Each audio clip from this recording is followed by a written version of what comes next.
Oh, thank God, finally.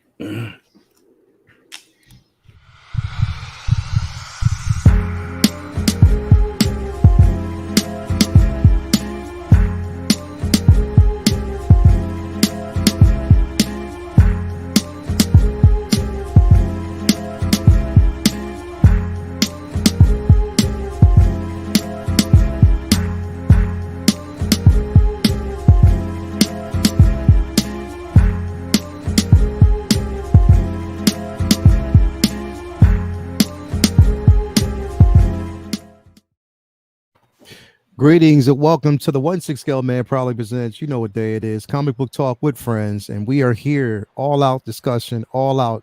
It's a complete spoiler discussion for Moon Knight episode 2. So if you hear, you know you ain't supposed to be here. I'm sorry for you, but if you're here, then you're obviously here for a reason because you know we're gonna deep dive in this. So thank you for basically being with us. You know, it is what we do. So without further ado, I'm gonna bring in an exciting panel. You know, individuals who have been waiting to discuss this pretty much all day. What's going on, brothers? What's up, y'all? Blessed. Yeah, man, definitely, man. We are definitely ready to dig in. Last week's episode did give us a lot. It did clear up some things for us slightly. So we have an idea. And we do also found out we got a totally different iteration of Steven. So, you know, even like watching an interview with Oscar Isaac, he explained the differences with this version versus the version that we got in the comics, being that this is set in the in London, in Western London. Yeah. You know what I mean? So he's actually observed like the Jewish community there in London, and that's why, you know, he went to Kevin Feige, was like, you know, look, I want to, you know, try something. So he tried this and they just basically ran with it. So I guess it's effective for him. So we're going to deep dive into everything else though, because like I said, it was an interesting episode. It was an amazing episode as well. I mean, come on, man, it can only go up from this point. But I'm extremely excited about it. Butt Naked Man, like for those of y'all don't know, Butt Naked just gave me a complete tutorial on, you know, his ways of, you know, going to the bathroom and, you know, completely relieving itself. You know what I mean? And I'm like, yo, I got like a whole history lesson on how the buttocks can contract, and you know what I mean. Like so everything in life, man, you got to attack the porcelain. You don't half-ass it. You attack the porcelain. Butt naked for a reason. Like if it's not a story, it's not butt naked. So man, what's going on, bro? How is your week, bro? Dude? Oh my god. I've done so much driving. I had to, like 48 hours, I had to do like 10 hours of driving. Because my wife never got a driver's license. And so I had to do all of it. So driving down to Jersey from Boston for a funeral down there for, you know, Thursday, and then Friday, funeral on Friday. And then as we do after that, you pretty much just get completely shit-faced. Wasted. My condolences though, man. So we had that, and then wake up Saturday morning, and then drive back to Boston, and then I had my daughter's horseback riding lessons, and I had a shoot this morning. So yeah, I'm running on fumes. But I did get to sneak in some comic book reading for, you know, anybody who has not read them yet. The sixth and final issue of Devil's Reign for the Marvel event was amazing. It sets up some really cool shit coming down the pipeline for Marvel, and there's going to be an Omega issue that's just kind of like wrap everything up. But really cool shit for Daredevil and Elektra and some other characters in the MCU that I think they're going to cross over with as a result. And then if you guys haven't read, they're only on the second issue, but if you haven't read the first two issues of this new Ghost Rider run with Johnny Blaze coming back, it is dark and it is good. So check that out. Oh, I'm missing that. Yeah, hell yeah. I gotta grab that.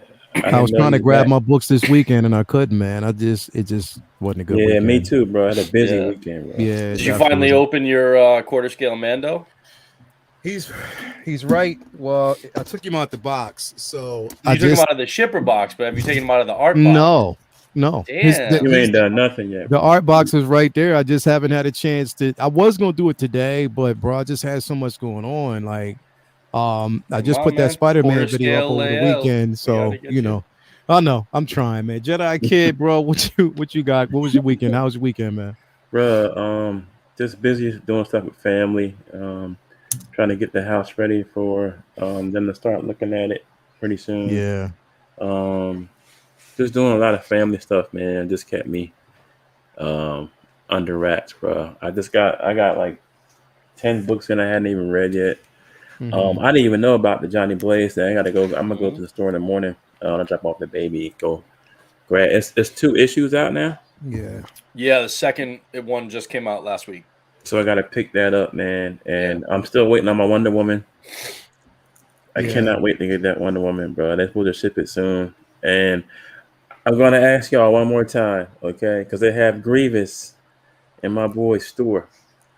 Don't buy it. Do it. Don't Do not do it. I literally just watched a channel on YouTube. This dude unboxed it today. And he was hopeful. You could visibly see him like getting physically mad. Yeah, don't as he opened this. Like literally, he picked it up and the legs just went. And the joints are weak. One of the shoulder joint, and mind you, this is the one that he just got in the mail because his was one of the ones that was delayed when Sideshow was having all the problems with that first batch that they were sending out. And they said, okay, we're going to send replacement parts to people who already got them. And for everybody else, we're going to work on fixing these so that when you get it in the, in the mail, in the box, it's just going to be good to go. And so he got one of the ones that was supposed to be fixed by Sideshow. And it was a piece of trash. And he was like, you could see this dude getting like physically angry, and he was just like biting his nut. He was like, "This is bullshit." Yeah. Was it the dude with the black hair and the mustache and the? Did he have a hat on or something like that?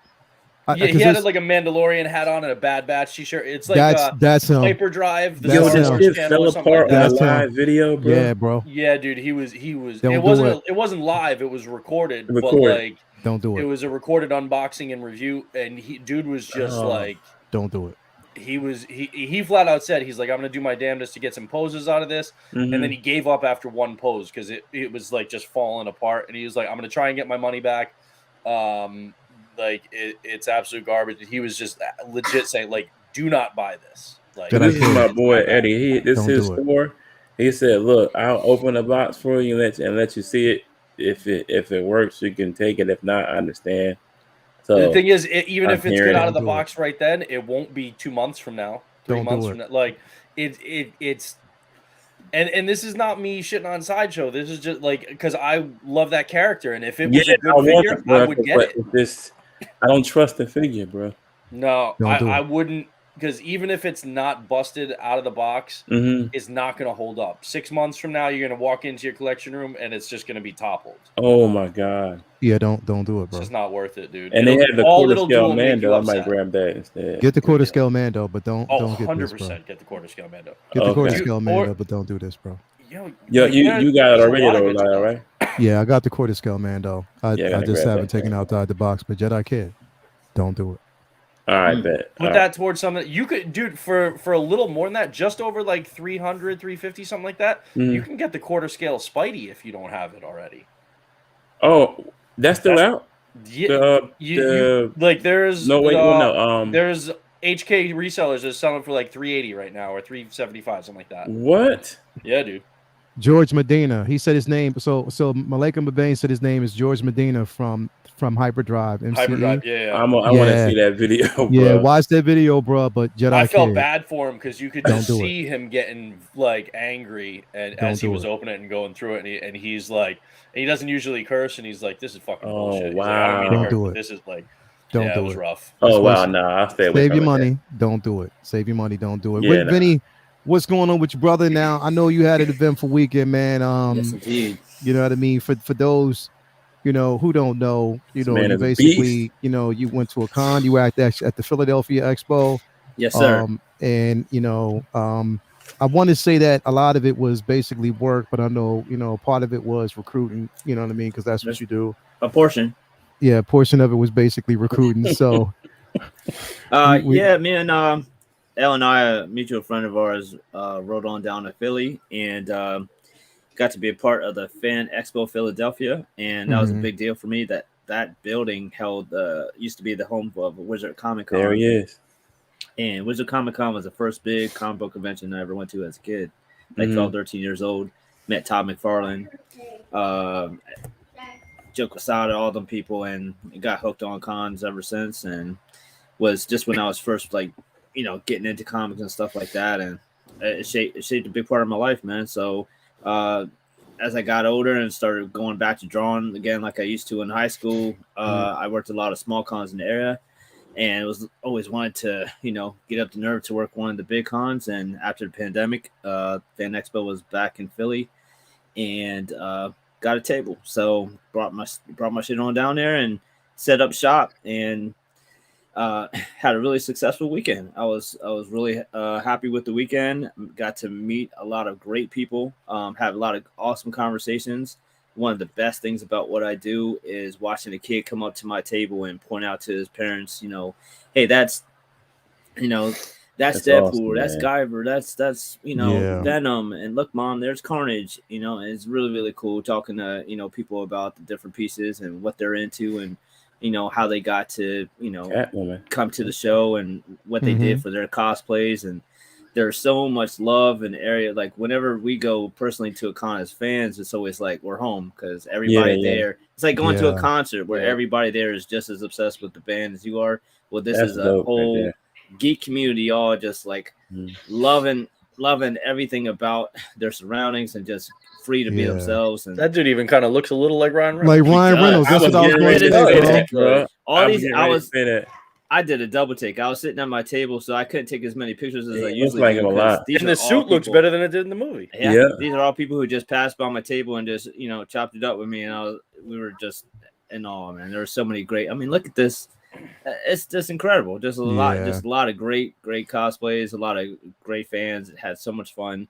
Sold a bunch of art. Talked to a bunch of other creators, a bunch of other artists. Got some tips on future cons. Some like that was a canvas print of the Super Sack piece that I talked about a couple weeks ago, and that gentleman there was like did the double take that he did walking past that, and then listened to, I believe that was the son-in-law, to talk about what characters he recognized, and asked me who was on it. He knew everybody. He knew Lobo. He knew Lion Man, like Animal Man. I mean, he knew everybody. He knew he knew Madame the Butterfly. Like these are like, he was deep diving, and the original The Sugar Shack meant so much to his family too. It was just incredible. Everything about it, it was so much fun. It felt like home, man. It was really cool to. Congratulations, bro. Yeah, man. Thank you so much, man. It felt really cool to just be a part of it and be there. It was cool. It's cool to be there, even just business side. It was cool just to be there for the love, man. Because everybody there was just loving, being able to be back out in public, back in like this is the first big con really since pandemic. They shut them down. Yeah. So it was really cool to just. I mean, look at these guys. That's cool, man. That's dope. I mean, and then everybody's just so friendly, so happy to be out and about talking to other fans about the stuff they're into, because they know they can be themselves in this environment. Yeah, so it's really cool.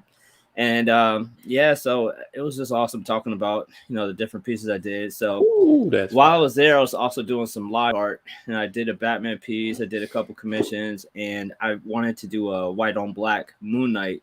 So I had a canvas black paper and a white watercolor pencil, and was just drawing as I was talking to people in between customer questions. So I was just sketching this on Saturday while I was, just sitting at the table just to keep busy. And I wanted to do a Moon Knight in the new suit, and so I got that done. So that one will probably be up on the site too, because that won't print because it's white on black. So I'm just gonna be selling that as an original. So Word. it's just been a lot of fun, man. I'm really, just overwhelmed and just love. I mean, this dude. All right, this dude, his costume is all just like a board on the side of his body. Like if you looked at him face front, he's just wearing all black. The whole thing is just like an optical illusion. 2D game. It's all 2D. It's just like a shield, like a damn solid shield on the right side. He has a Spider-Man one too. So you just look at him from the side, it looks like he's a 8-bit character. It's crazy. Wow. It's so crazy. That's ingenious, bro. It's such a genius idea. This dude was about, he walked around with a Spider-Man dummy too. Like this dude was about 6'5". Just you could tell he was jacked even without the muscle suit. Yeah. And he walked around with a plush Spider-Man everywhere around the con, and was just loving the interactions with other Spider-Man. Spider-Man dummy. And then this chick, I didn't send Leo the pic, but this chick behind him, like that was just a natural reaction. She just looked over and seen him posing for me and just lost her shit. And then it is how cool everybody is. He seen her reaction and he was like, "Come over here, we'll pose together." And then she did a like, "Oh my god" pose, like you killed my, like you killed Spider-Man. Yeah.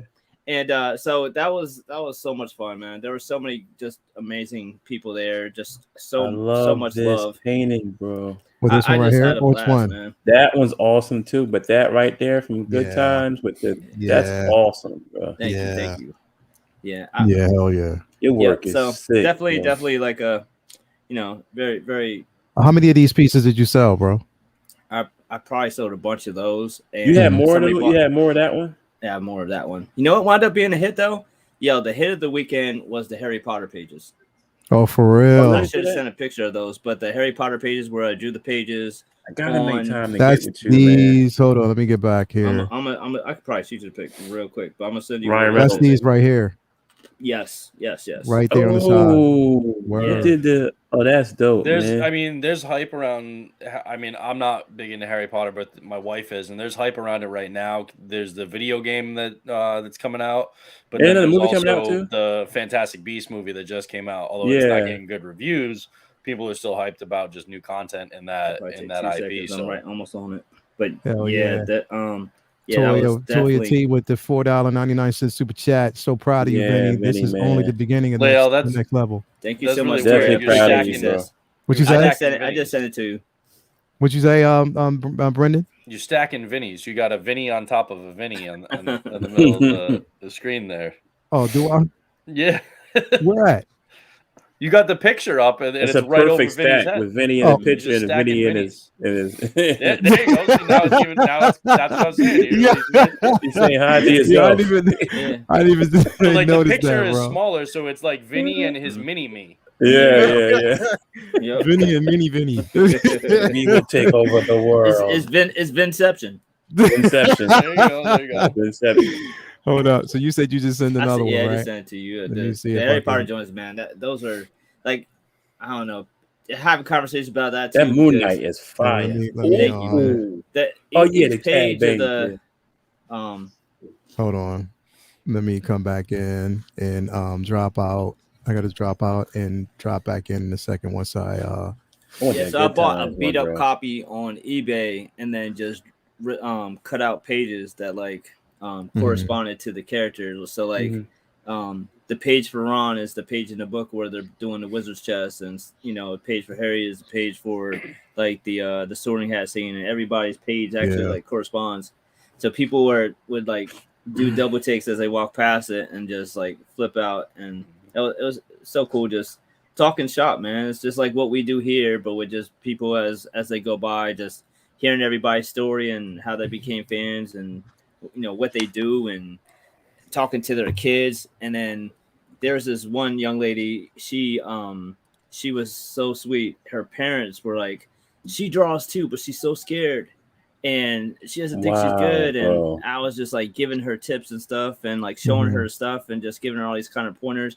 And her parents came back over to me like, thank you. It helps hearing it from somebody who's not her parents, who, so she doesn't feel like that they have to say it. And it was just an amazing weekend, man. Bro, you drew these on the pages from the book? Yeah, those are on the pages. Come on, you showing off. You showing off. Yeah, that is a dope idea, bro. Thank you. I wanted to do a Harry Potter piece, and I was like, I want to do something different for Harry Potter, and I was like, yo, what if I drew on on an actual page? So is each page about the individual character? Yeah, like Voldemort's is like him coming back, and like Hogwarts is like when they're in the boat and the kids see the castle for the first time. So like each page has to do it. Hagrid's is like when he's in the hut talking to the kids. So like each page has something to do with that person. That's a unique. There was a unique pieces, bro. It's definitely a unique take on it, bro. But wow, I mean, I don't expect anything less, though. You need a master's class. Yeah. I try, man. I try. It's like, bro, I was thinking about doing that. Picture right here, like you saying, "Who me? Who me? Who me? Who me?"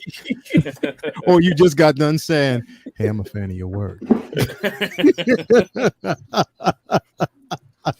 Nah, that's dope. Now, the biggest question is, did you have to basically watch L a bit? Would you playing babysitter? Was he on his best behavior? He was on his best behavior, but I still was watching his ass like a hawk. Yep.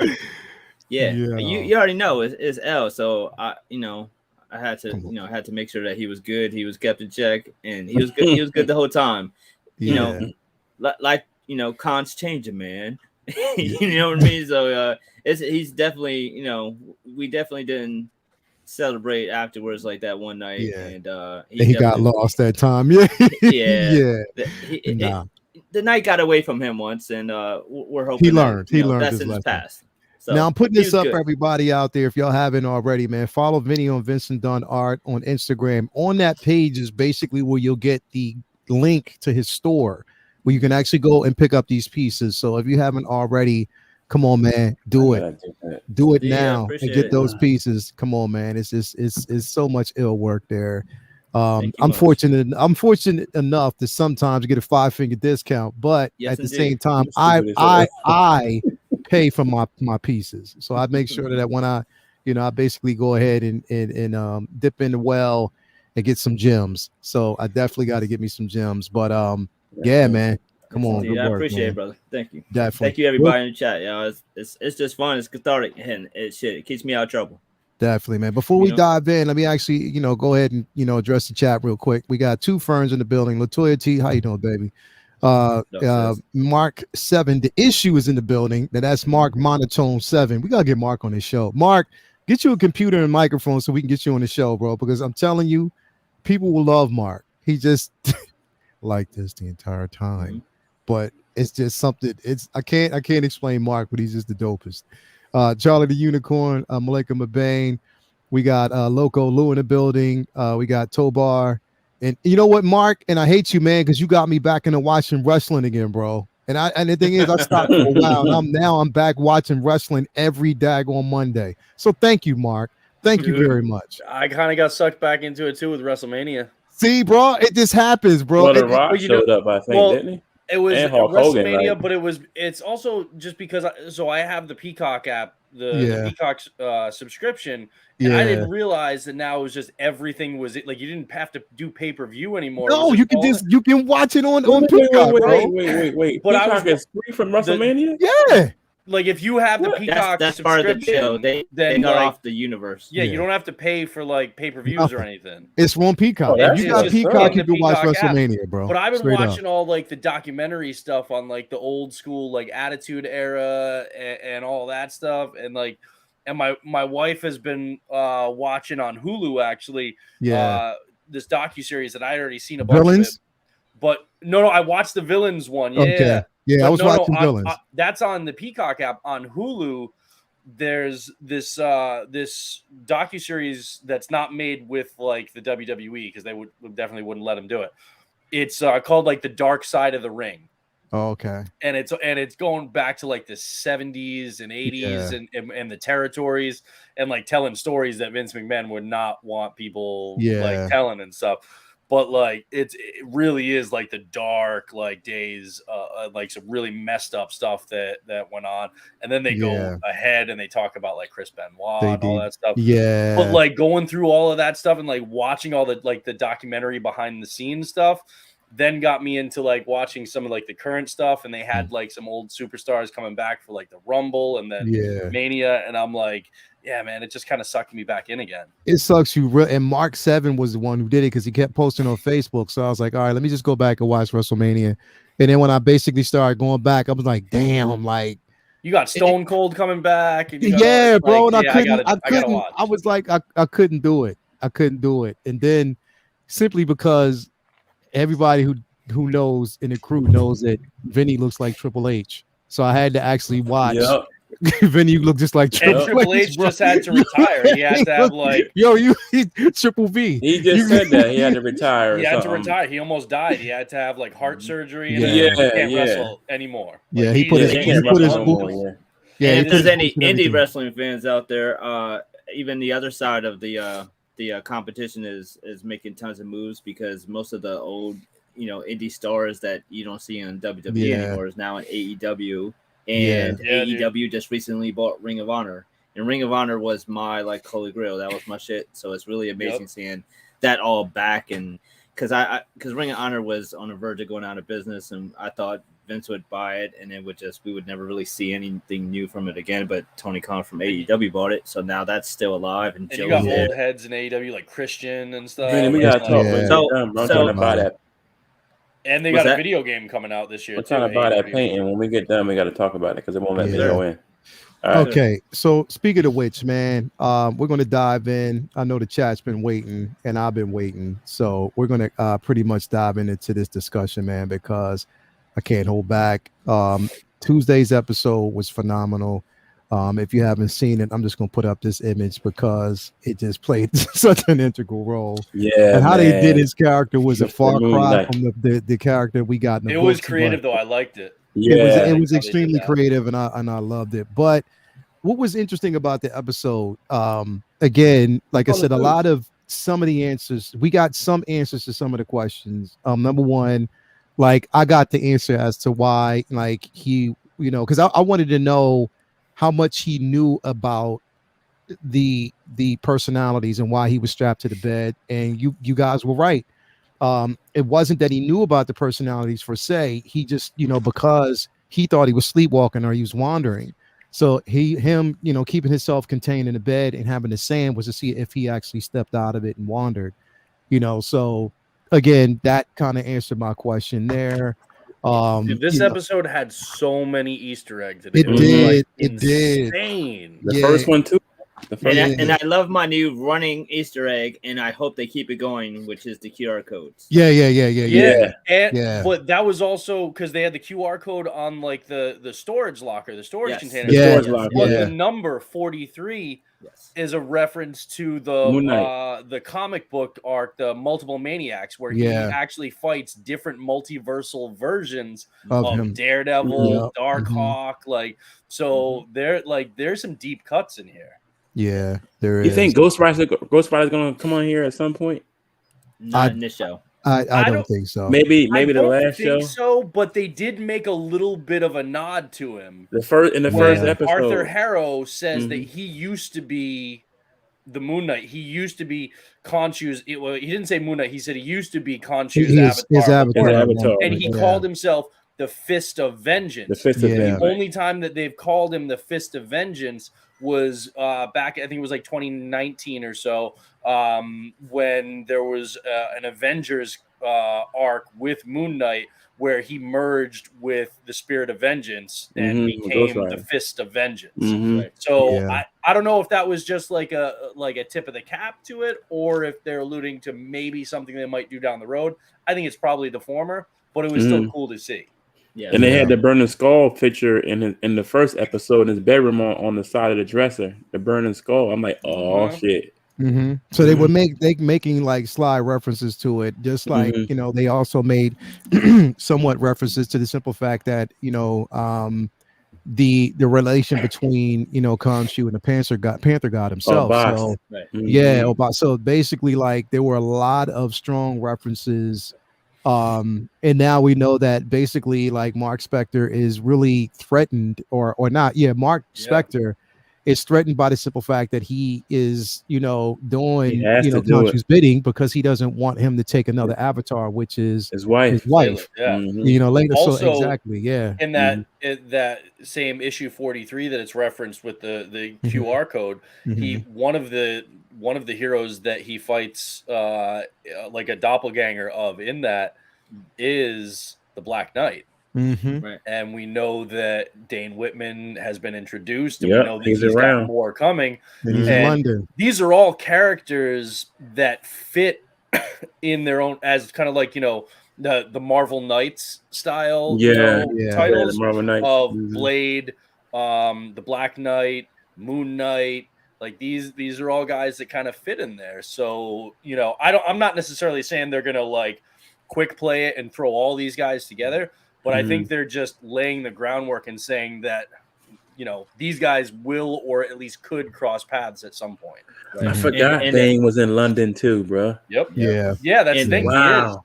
And the Storage Locker is a double reference because it's to the 43 issue that Brenda's referencing. And also, if you actually scan the QR code with your phone, it gives you a link to read Moon Knight issue, Werewolf by Night issue 33. Last week on the first episode, it led to Werewolf by Night 32, which was his first appearance. So I'm assuming they're going to just let you read his first 6-issue arc, or they'll just do the first 2 and then bounce to other like Moon Knight 1 or other important issues. And when they were fighting that jackal outside, and they hit the double-decker bus, if you look at the top of the double-decker bus, it says WBN 0032. So it's Werewolf by Night 32, which is the first appearance of Moon Knight. Even when he was basically fighting, Wow. once he basically made or he changed. He changed suits and he basically became the Moon Knight Mark Spector that we actually know. Even the chase, if you actually look at the chase and look at, because at that time now basically they called the beast the Jackal, whereas if you read the books and the pages of the books, there was the same chase scene but with the werewolf, and when he skydived or he leaped from one building over past the moon, that was a direct reference from that book. You know what I mean? So there's a lot that, there were so many different even when you see the scene where he waits till he gets closer, he turns around, slice, he said, "I got you." Now the thing is, the wolf wasn't impaled, but that scene when he grabs him and was in the air is the same scene and when the books when he had the wolf. So it's crazy, bro. Like they did their research, man. Yeah. I love Did you guys catch the significance of the 2 cops? The 2 like fake cops, but the 2 fake. Oh yeah. If you see in the credits where they're named, their names are Kennedy and Fitzgerald, and those 2 were in an arc back in the day. In the books, as those were the names of these 2 orderlies in a hospital that tortured Mark. And they turned out to be, and then they were revealed they had like jackal heads, and they were revealed to be henchmen of Amit. So that was like a reference to those characters, just they were as cops in this one instead of like orderlies in a mental hospital. But they were supposed to, they had like jackal heads, and there are all these kind of layers to all of these different I love the Easter eggs, bro. I love that. There was so many. There was Easter eggs from the start of the show. Yeah. From the very start of the show, bro. Even there was a dude that Arthur like pointed up that was sitting on like the kind of like ledge there, and he's like, he's great, he that guy or whatever, and he's like, he's from the Yucatan. That's literally a nod to the only time that Arthur Harrow was ever in the books was he was performing these like Nazi experiments in the Yucatan. So it's like they're just layering them in so much. But and like you said, Jason, though, the they're in London. Right, and the thing is, this episode and then followed by Disney directly confirmed where this takes place in the MCU timeline, because they would never answer that before. But then in that fight with the double-decker bus, it's got the thing for the GRC on it from Falcon and Winter Soldier, right?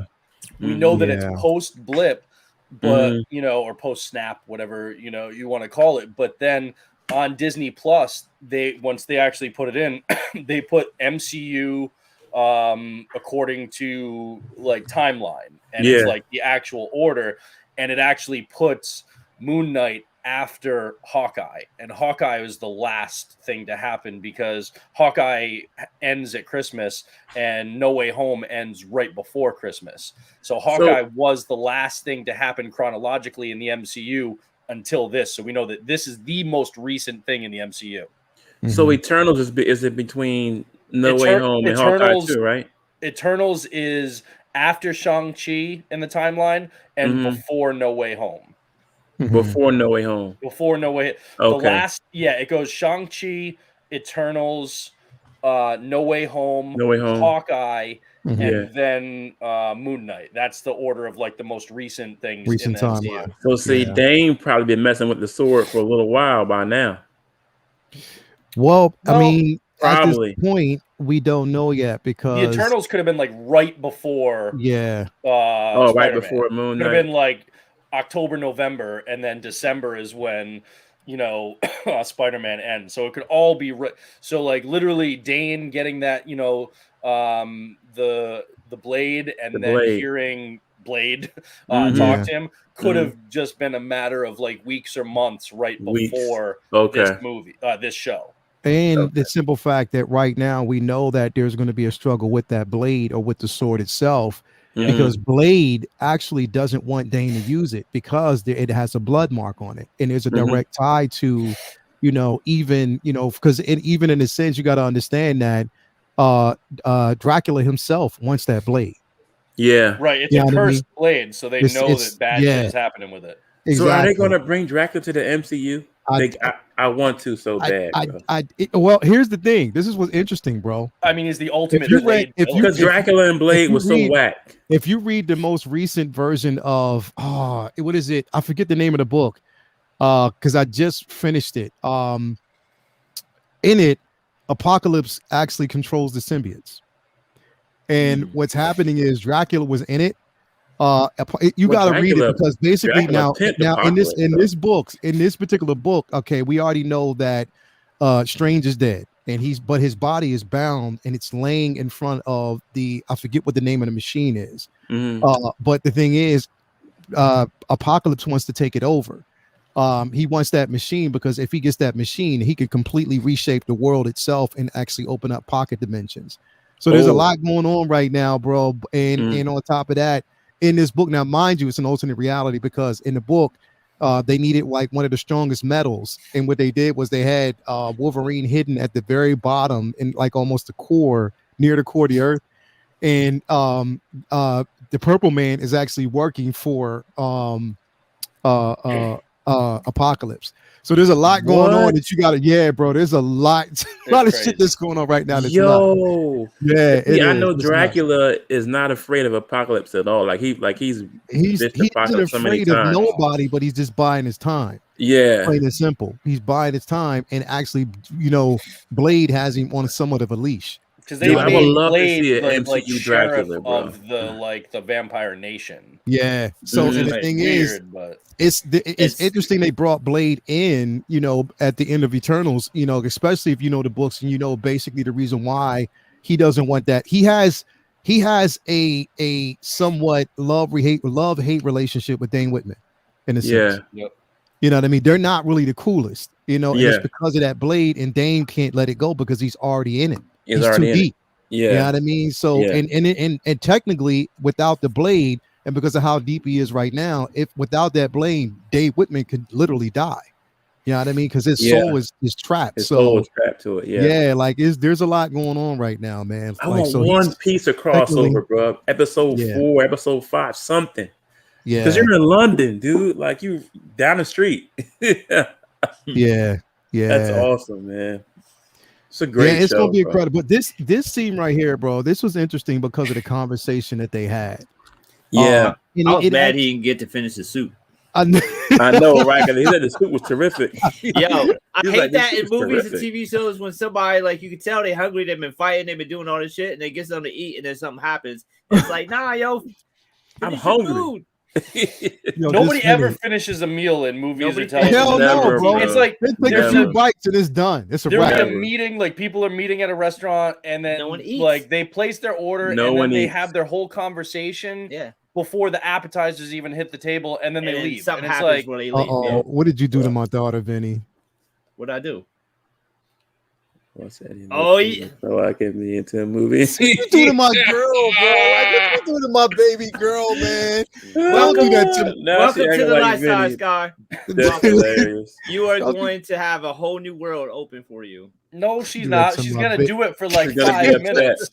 No, and then it's like the next Doctor Strange trailer drops, and she's boom, right there. They already. No, the last one already dropped. They dropped 3 of them, I think, already. Watch. When you watch this movie, your mind's gonna be blown. Then you're gonna go watch the trailer afterwards, and you're like, "Vinny was right. I would have seen all this stuff." No, you know what? The internet's gonna blow up when they finally drop the Thor: Love and Thunder trailer. Do to my daughter, bro. Don't do that to her, man. Oh, that's funny. Do to my baby girl, man. Scholar, you can watch all the trailers you want. You can watch the trailers. I gotta admit though, I haven't. They've shown so many different trailers for it. I haven't watched any. It's like 3 versions of Doctor Strange trailer. I haven't watched any of the new ones. Nothing that actually has been released. I haven't watched. They've all been like 30-second spots that was like 99% stuff. The same thing, bro. Yeah, they haven't shown anything. They haven't shown anything really. Really different though. That's going to be epic, though, bro. She said, "Listen, I already ignored New Rockstar's trailer breakdown. I'm holding on strong." She said, "That was hard enough." There's been more stuff revealed by toys recently than like the God Butcher. Yeah, that and then like the Ravager Thor. Yeah, Ravager Thor. They just they revealed from the toys that we have. I mean, this is the closest we've ever gotten to a Marvel property without a trailer. And I love it. Come on, man. I love it. So now people are going to be like, the Thor Love and Thunder trailer is going to debut in the post credits of Thor Love and Thunder. Yeah. Because I know, right? It's like, so I'll be in the lobby. Well, we should all go get tickets to go see Morbius. Yeah, nah. Yeah, there's like 2 showings. I don't know. What, you saw you saw the thing that I sent you guys that bro. Worst Marvel. I saw that earlier today, bro. I almost choked, man. 74% drop from the opening weekend to the second week. He might as well stay out of like superhero movies, bro. They knew they were gonna get that. They wanted to just load up and get as much as they could opening weekend because they knew it was gonna crater. After he should just stop. He should just stop. Down. There was a Dragon Ball Z meme that said, "Let's go fight somewhere empty," and they were fighting in a Morbius theater. Wow! Yo, Sonic the Hedgehog whooped Morbius's ass. Yep. Like Morbius just has blue streaks running up and down his asshole. Like, Sonic made money all weekend long, bro, from Friday to Sunday. That's crazy. Come on, man. Leave. Yeah. Well, I mean, I wasn't planning on. I'm literally not. Vinny, I'm just gonna wait for the crib. Yeah, bro. Yeah, I'll wait for the crib, and I'll wait for you to basically tell me. Yeah. Whether or not I mean, I don't even know where Sony's shit drops to. Like, I don't know if that's where it's Sony is. streaming. They don't have it. They have a deal with Netflix, so all their stuff goes to Netflix. But it's like within. But Netflix doesn't get new movies anymore. Netflix doesn't get it immediately. They make their own. They make their own stuff. Yeah. Yeah, it's like months after that Sony stuff goes on Netflix. So like the only way to watch it is to buy or rent it on like iTunes or Amazon. We'll find a way, but buying it ain't one of them. Netflix be like, that movie. We know what movie you're talking about. I mean, we ain't got it, but we know what movie you're talking about. So see this image right here? Dope scene, bro. They definitely edited the werewolf, the jackal or werewolf, whatever, out of it. Werewolf by night. Promos. Yeah. So this particular scene again, and that's why they did put that code there, because this is if you read the books, I'm telling you, this is almost in direct correlation to what the book was, and that's why I love.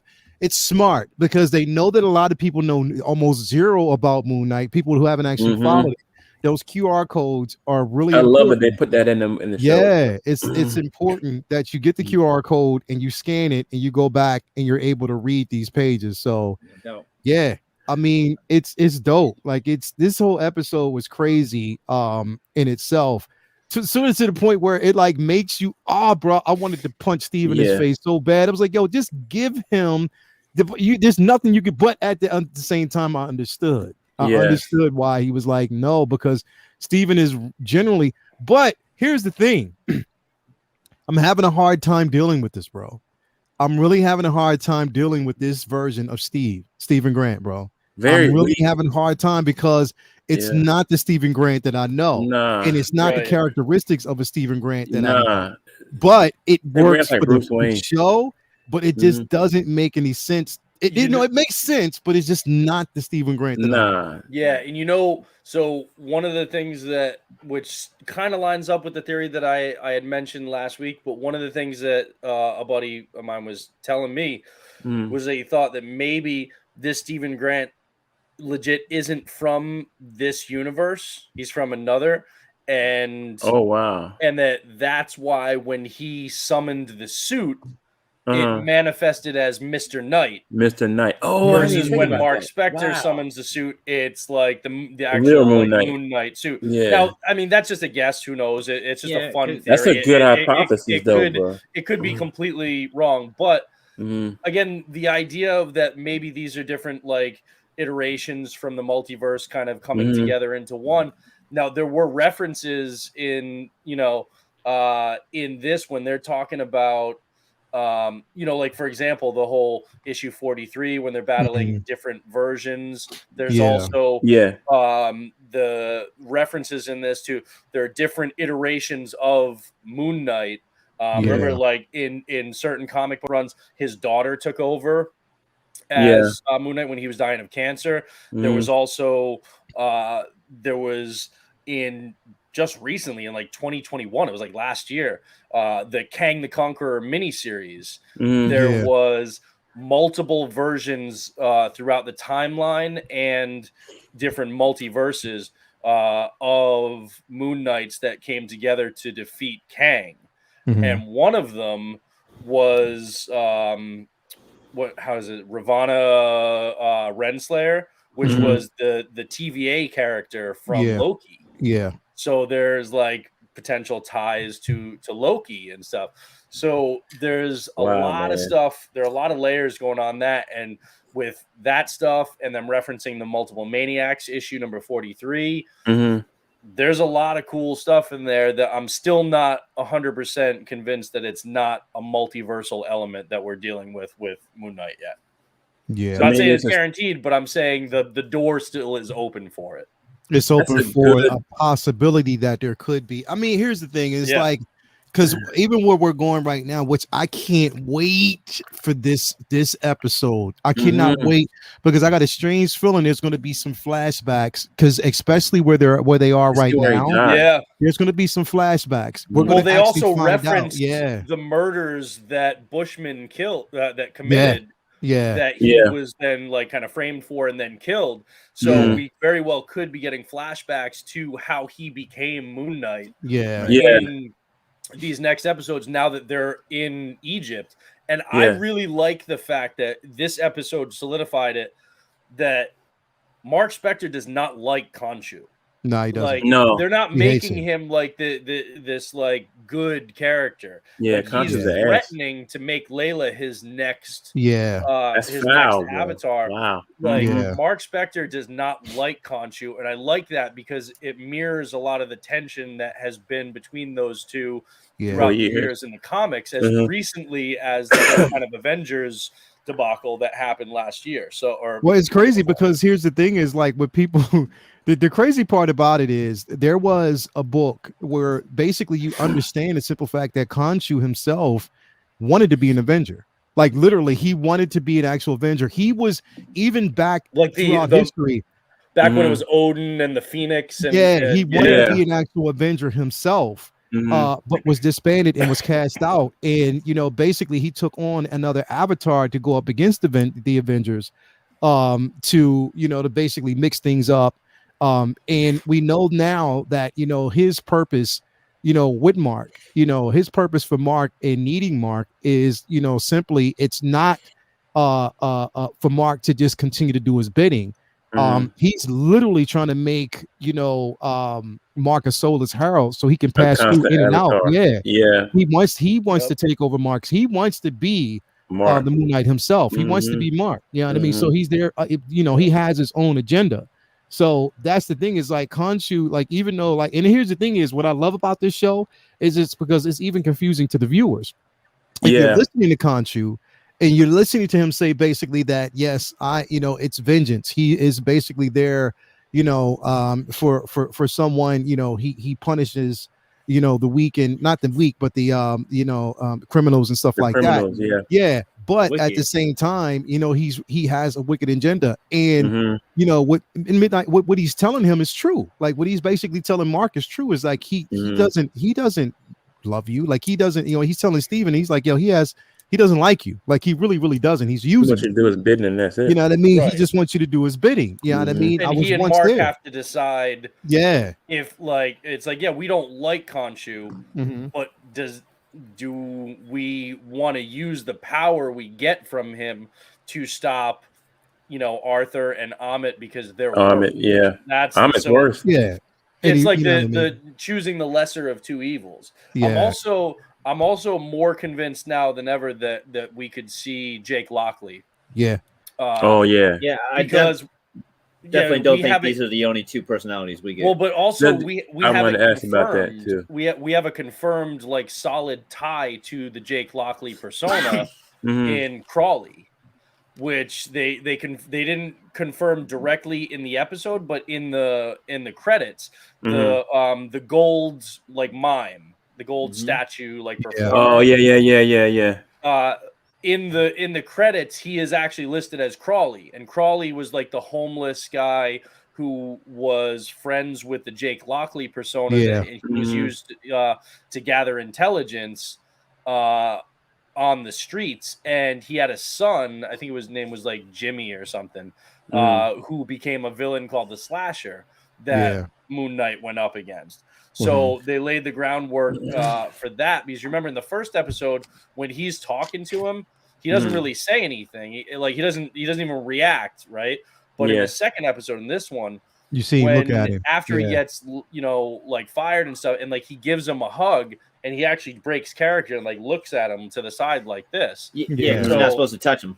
Yeah. So I think there's gonna be more with him.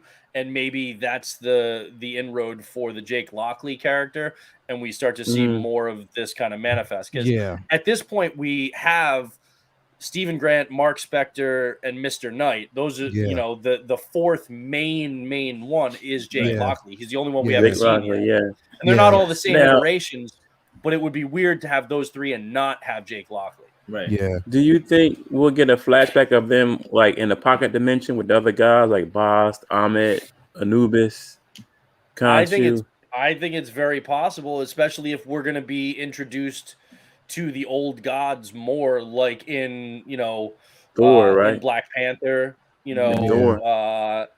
Thor, Black Panther. We've got Khonshu now. So and then who knows what Doctor Strange and the Multiverse of Madness opens up in terms of seeing gods from different dimensions. Also, like I still believe that there's still going to be something to Scarlet Witch being a Nexus being and being able to bridge between universes within the multiverse dimensions. So so I think we're gonna see stuff emanating from that. I do think that we're gonna get some of that. Exactly when and how long and like where it's played out, I don't know. But I do think that's part of this next phase. It's not just like the galactic, the space kind of things. I think they're gonna be introducing these like deities and kind of showing that like all especially these being in Egypt. Egyptian and Norse gods and like the African god, like that they're all entities really laying out how in the MCU how many tiers of gods there are. Like it's not just us and then Celestials. There's so many in between and above them. Because this is sort of pocket dimension, bro. Because they're all there now, the right? Celestials and the Eternals and the Titans these are all kind of forms of different gods, of different deities. They've all been worshipped by some civilization at some point or another, and they all have egos. So like seeing like Khonshu, butt heads with another god, like I think we're gonna get a lot of that in the next. Yeah, but not just like other Egyptian gods. Talking like Greek. Roman, other deities. Yeah. Mayan. Yeah, like I think they're gonna do a lot of that kind of bringing all of these different cultures and their deities together, because they all are represent. I mean, you get Hercules and Zeus and stuff like that in Marvel Comics. So I think we're gonna see a lot of that stuff play out too. Heck yeah. And I think it's the way, and it's how. What makes it interesting is how they're doing it. It's how they're pacing us, because with the first couple of episodes, we've seen through the eyes of Steven.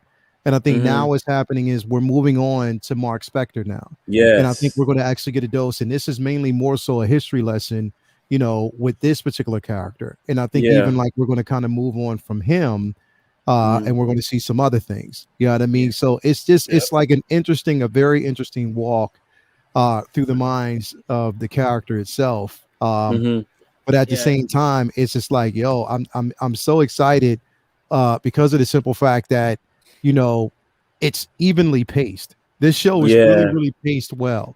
And it may not be the direct iteration from the books itself, but they're hinting on they're taking things from the book and making sure that you understand that they're still paying homage, especially with the QR codes.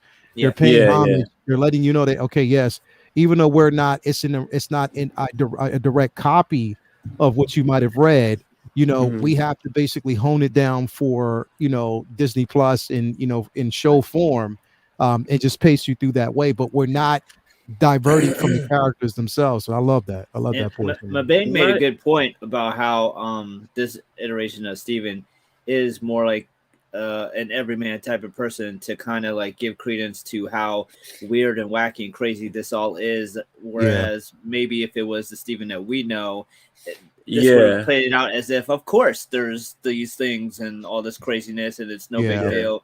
But with him being such just a regular goofy type of dude, and just losing his shit over how crazy all this is, it allows the viewer to feel like one steak. You're supposed to be feeling like, what the fuck, as opposed to watch this and be like, is it just me, or is this show fucking nuts? Like, you're supposed to think all this stuff is abnormal. I agree. Even for a comic book show, it's supposed to be abnormal. I agree with you, Vinny, and I think, look, Kevin Feige, I think, realizes a couple of things. Well, this isn't the Stephen Grant that we're used to. At the same time, if he's a billionaire with his shit together, then we're not as unsettled by not knowing what the hell. I was about to ask you that. Right? I was about to ask you that. The other thing is, I think Kevin Feige is looking at this. Yeah, I think Kevin Feige is looking at this and he's saying, you know what, everybody for the longest time can't be a Bruce Wayne. Moon Knight as like the Marvel Batman, and I don't think he wants a billionaire, got it together, can pay for everything. And like, I don't think he wants. I think they intentionally are altering Stephen Grant because they don't want him to be a Bruce Wayne carbon copy. They don't want him to be a Tony Stark carbon copy. They want this guy to be the vehicle for the confusion that everybody is supposed to feel. Right. But I've heard the complaints about that big time. Like, oh, this ain't the real Stephen Grant. Who is this? And you're going to get that no matter what. And I'm sure every time I like the Stephen Grant like though, that, bro. they take into effect. All right, what's the upside of this? What's the downside of this? Yeah. And absolutely, I go into every Marvel property with the fact that they probably will change some shit. And they have the track record that's proven that at least 80% of the time when they change some shit, it's not just to be different. It's for a reason. And part of it is, they want to try to, make it so that even people who have read every single issue of Marvel Comics goes into these shows and movies and sees something that they don't know is going to happen. Right. But the cool thing is, though, you've got this character, like them changing the Stephen Grant character to what he is in this show doesn't change the character of Moon Knight. If anything, it feeds into the multiple personality, the confusion, the kind of what's real and what isn't, that is at the core of the Moon Knight character. They're not changing something that dramatically changes the entire character and what he's about and the feel of the stories. So as long as you're not doing that, then like, I mean, there are going to be changes, like you said, that Kevin Feige is going to make because they don't want this to be, well, we know exactly what's happening because we read the books. So I like the spirit is still alive of the character. So I'm okay. Because see, I like that natural conflict between Steven and Mark. If Steven was all put together like Bruce Wayne, it wouldn't be as good of a show, I think. You wouldn't be feeling empathy for him sitting in a restaurant, right?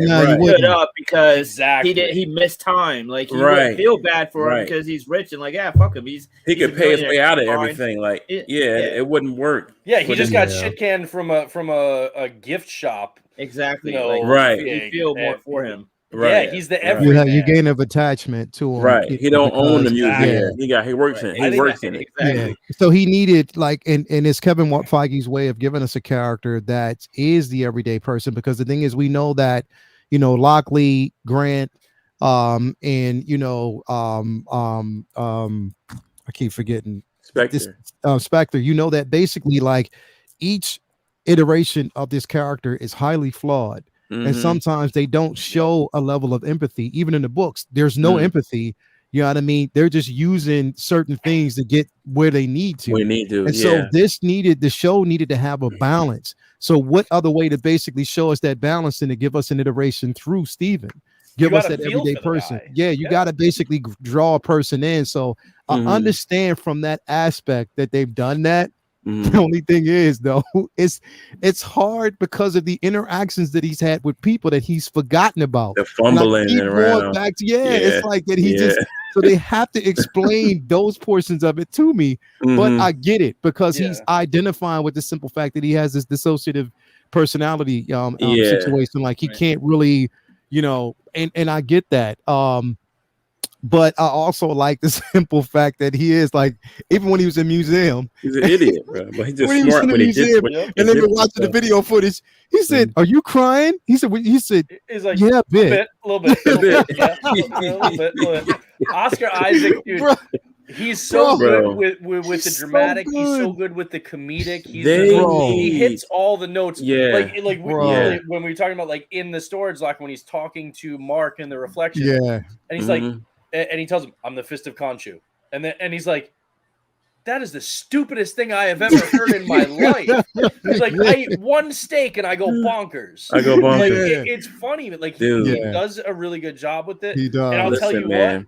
Man, Hot Toys, get on it. I was getting ready to say too. I want Mr. Knight. They deserve a head sculpt too. Yeah, you deserve an Oscar Isaac head sculpt, bro. I don't care. See, me personally, like I'm all for it. People want the head sculpt of Oscar Isaac. That's cool. I'm all for it. Me personally, I want Moon Knight in my collection, not Stephen Grant or Mark Spector. So I'm not gonna use. I put your face next to my name. How would you mean? So funny. I'm not. So I wouldn't. Funny. If they put it in there, I wouldn't use an Oscar Isaac head sculpt. I just wouldn't. That's just me. But I do want the Mr. Knight suited figure. Now, are they gonna do Mr. Knight? Because that Moon Knight is awesome. The Moon Knight, I'm getting it, and I might even get two because I'm so happy that we're just getting one. But it is not perfect. What you mean you might? I mean, I'm gonna get. What the fuck are you going to get to, and then you're going to tell me? So this is what you're going to do. You're going to get two, and then you're going to tell me why I should get two. Right. You do it all the time. I don't have to because you know one like this, another one like you this. always do that, bro. You'll send me a message and be like, "Yo, I got another one because this," and I'll be like, "Yo, that's dope." He's like, "Yo, I think you should," and then you'll follow it up with like, "Yo, I think you should." You always do that, bro. And then you do. And then you do. Oh, that is hilarious, bro. He always does it. So you want to see? He's planting the seed now. The seed has been planted. So if he said he's getting two, that means he's going to bug me to get the same amount. Brendan is the king of enablers, y'all. He is. And he tries to play like he's not, bro. Come on, man. Hey, man, it is what it is. But I think we could all admit that the figure looks good. Yeah, like I'm very excited for it, but it is not perfect. There are some flaws. for one, the LED light up eyes. They're too low light. Because the thing is, their stuff, like their lights, their batteries always die. Last. Their lights are never strong enough. So what I might do is on one of mine, I might try and get some like luminescent white paint to put over the eyes, because I like Justin did, his like figure preview video, right? Where Ryan went in and took pictures and video of the figure at Secret Base. And the eyes, they're painted white, but they're like the same color as the outfit, as the costume. They don't stand out enough to me. Oh yeah. So that part I'm not super thrilled about. Yeah. I also would have preferred if there was more actual fabric rather than it being like a rubberized kind of suit, just because the light's not going to hit it the way it would of the actual fabric if it was they cloth. were like, yeah, exactly. So there are things on it that are not perfect. I kind of wish that like the moon darts that he has, I kind of wish that those were die cast and not like, because they look kind of just like, are they plastic? Like, yeah, they're plastic. And that's the other thing that whack. Ryan Kirkwood, he said it looked like the crescent moon behind him on the stand is like a clamshell, like cheap material. Because I dig that look. I like the crescent moon. You're right, Tobar. He's perpetrating like he's not going to. Tobar, don't get sassy. I already told you once. I already told you once. Don't sass me. Don't sass me. But yeah, it looks like it's that clamshell material, like it's like they did with like the Black Panther kind of light up things on the sides. That low quality. And and I like the look of that behind it, but if it's going to be that cheap material, then I'm not going to end up using it. That's a waste. Yeah. That's all that is to say, I'm still excited for the figure. I just think that there are some things that they could improve on. But if it's the only thing we ever get from Moon Knight, I'm just happy we're getting it. So, we need Mr. Knight too, though, bro. I agree. I definitely want Mr. With Knight. the cane and everything, bro. I want the cane and everything, bro. I want like the two batons, and he pulled them out in this episode. Yeah. So I definitely I want that. Honestly, I would absolutely buy a Khonshu hot toy too if they made it. Yeah, I hope they do. Either that, or you can even actually create. You can mod one. There's a way to mod one. Oh, 3D. Yeah. Somebody's actually doing it right now. Yeah, you can actually mod a Khonshu, but you have to get one of the TV League bodies to do it. Yeah. Oh, with the Egyptian figures, the 1/6 scale figure. Or you can even actually. Here's the reason why I'm hoping that they basically release a Mr. Knight as well, because if you know in the books, the Khonshu has actually even appeared to Mark as an iteration of Mr. Knight, but with just basically Khonshu's head. So he's wore like an all white suit as well, like a couple times. Yeah. So that would be dope to get a version and also get that. If you can mod a head of Khonshu, that'd be dope to actually wear it as Mr. Knight. I'd be. What if there was a? I mean, it would be kind of a sick 2-pack, but even if it wasn't 2-pack, we're getting close to the summer now. What if Khonshu or the Mr. Knight iteration were in a 2-pack? No. Well, if that, I would definitely buy the shit out of that 2-pack. Yeah, hell yeah. Well, what if one of those, like the Mr. Knight or the Khonshu figure, was a Toy Fair exclusive this summer? Oh, right. Oh yeah, with the staff, bro. Oh my god, that would. I hope they have the cloth pretty wrappings, damn cool, bro. Right? That would be sick. Yeah, those are ones that I could see being like a Toy Fair exclusive. He would be what, like Venom type, you think, right? Maybe. Well, they'd have to definitely make a slimmer body. Yeah, maybe even a little bit bigger. It would be a bit bigger, but they would have to make a slimmer type. Slender, yeah. It would be a brand new prototype body. Yeah, it would have to be.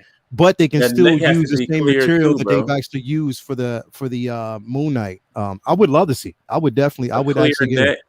Because that maybe like a clear neck, because that neck is floating. His head is floating. Yeah. So they could do something.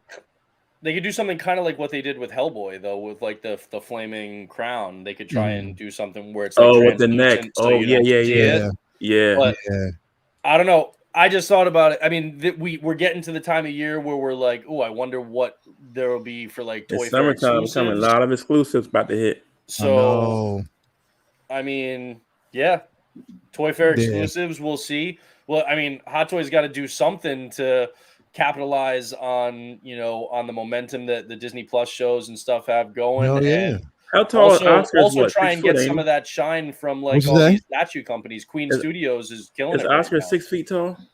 Oh nah, Oscar Isaac's short. I think he's like 5'10", 5'8", he's like 5'8", I think. Yeah. 5'8", so damn, yeah, 5'8", had to be short. Tall as hell. He'll be taller than Venom. Word is that Queen Studios is going to be working on something for Moon Knight too. What? And if they Queen Studios trying to come for the jugular, boy. If they make like a third or quarter scale Moon Knight statue, yeah, dude, I'm all in on that. Leave me alone. The stuff the Queen Studios just you get it. Just leave me alone. In that video. Just leave me alone. There's some. I got another payment to make on that Joker. So which one did you get? The one with the What are you talking about? The 6 scale or the statue? The 6 scale. The 6 scale. Okay, yeah. Okay, yeah.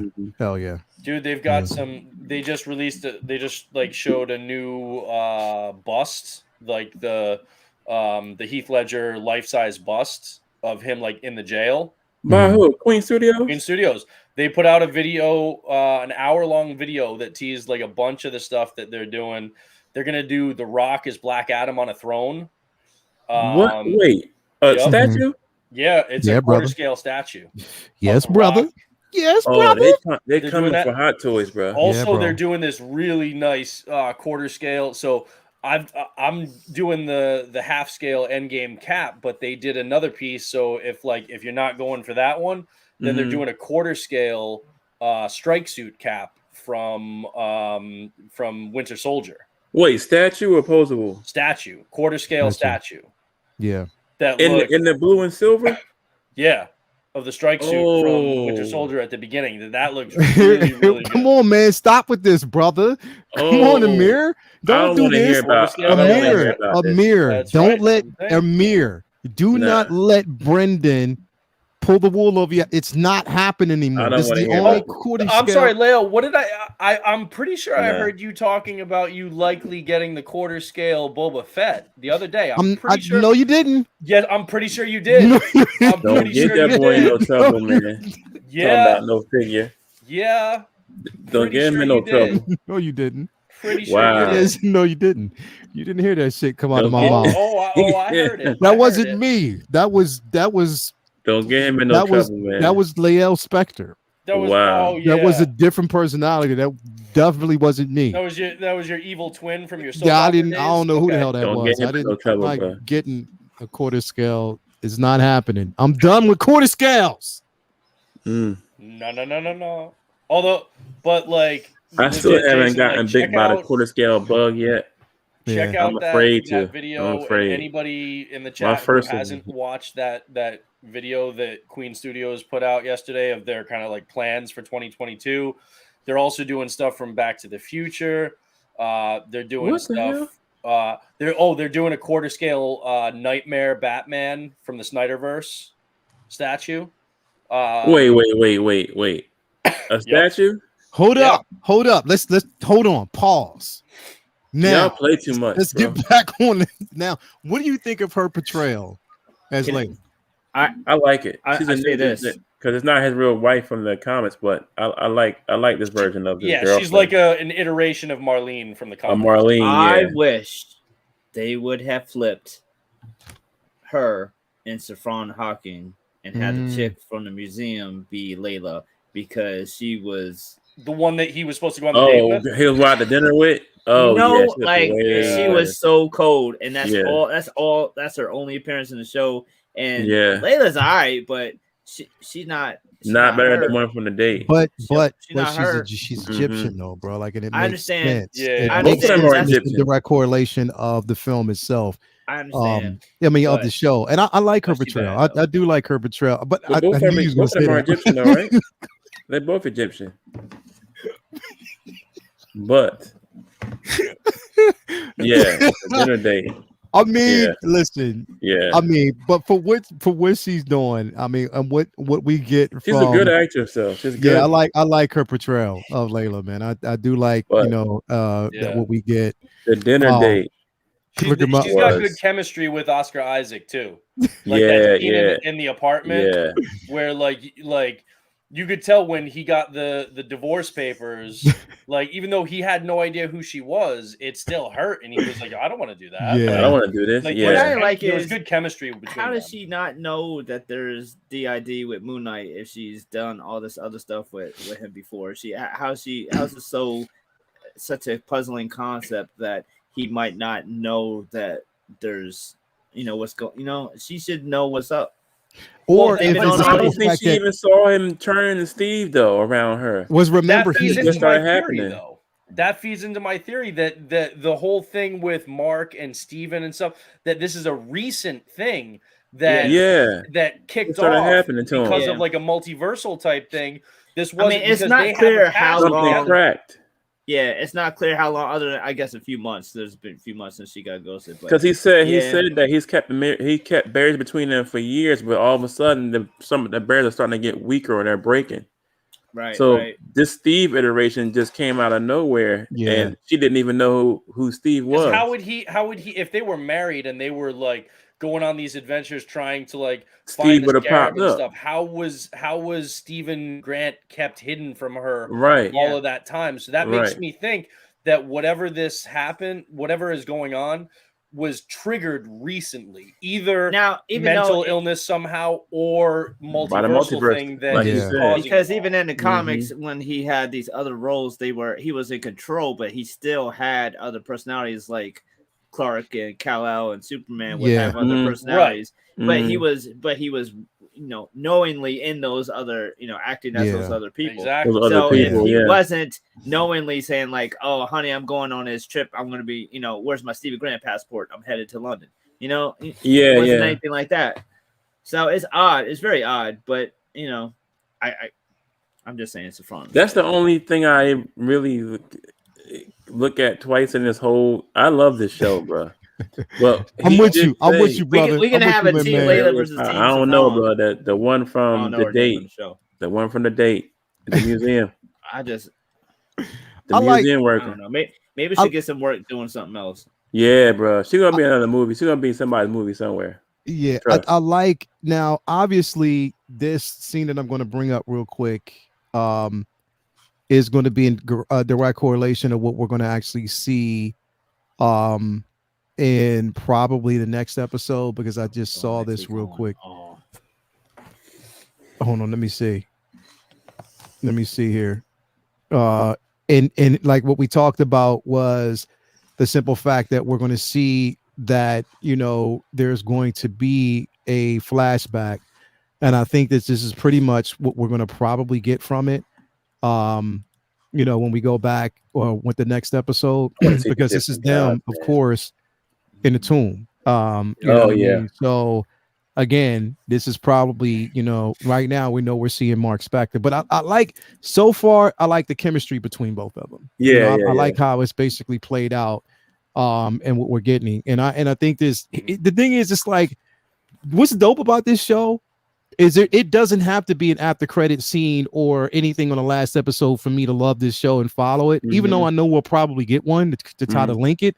But it doesn't have to be, because it just they've paced this damn show so well, bro. They did their homework, man. Every episode, there's not one dry piece of an episode, and Ethan Hawke is a beast, bro. Ethan's killing it. He's killing it. He's working. I've never seen him beat his gutter like this. Dude is like, it's not even you're right. He's not it's like a dry kind of evil. Yeah, he's not a villain very often. Yeah, very dry, evil. Dude, well, he even tell like, oh, this guy got something going on. Because he did another movie not too long ago where he was like full on psycho, scary villain. Right. But he even said in interviews, he's like, I don't know if I would actually classify Arthur Harrow as a villain. He's very believable as the Jim Jones cult leader type. Like I think Zealot, but I don't think Arthur Harrow is doing anything for like a nefarious purpose in the sense of like self-gain or like power or anything like that. I think he's a believer, and I think that's one of the things that makes him dangerous. He's a believer, and anything outside of his belief system, it just has to be killed. And I think that's the thing. But he's not like your traditional villain. He's somebody who thinks he's doing the right thing. So I think that makes him a more interesting character. And I also give Kevin Feige and the rest of the guys at Marvel credit for taking a character that was literally in one issue and flipping him 50 years ago in a single comic book issue, and is turning him into somebody that we're all talking about because we're like, this guy is really freaking cool. Yeah, and they're doing it with a lot of shows. They did the same thing, you know, even with the Swordsman and Hawkeye, Hawkeye. Right. You know what I mean? So there was we were talking about the Swordsman every week. Every week. About him. And that's a testament to how they wrote and portrayed him in the show. But and kind of pulled on our strings as old like comic heads and looking for those things, but also the actor and how he played the role too. Bro. Dude, she's beautiful. Wow. That's you know what I mean? That's what I'm saying, bro. She's an amazing actress, bro. But where's the one from the dinner? From the dinner? I don't know. I can't really find. I'll find it for Vinny. You gotta find her. Well, the fight that she had, like at the top of the steps when like she killed it. Yeah, dude. Like she killed it. I think she's gonna be. I think she's good at holding her own with with Oscar Isaac in those scenes.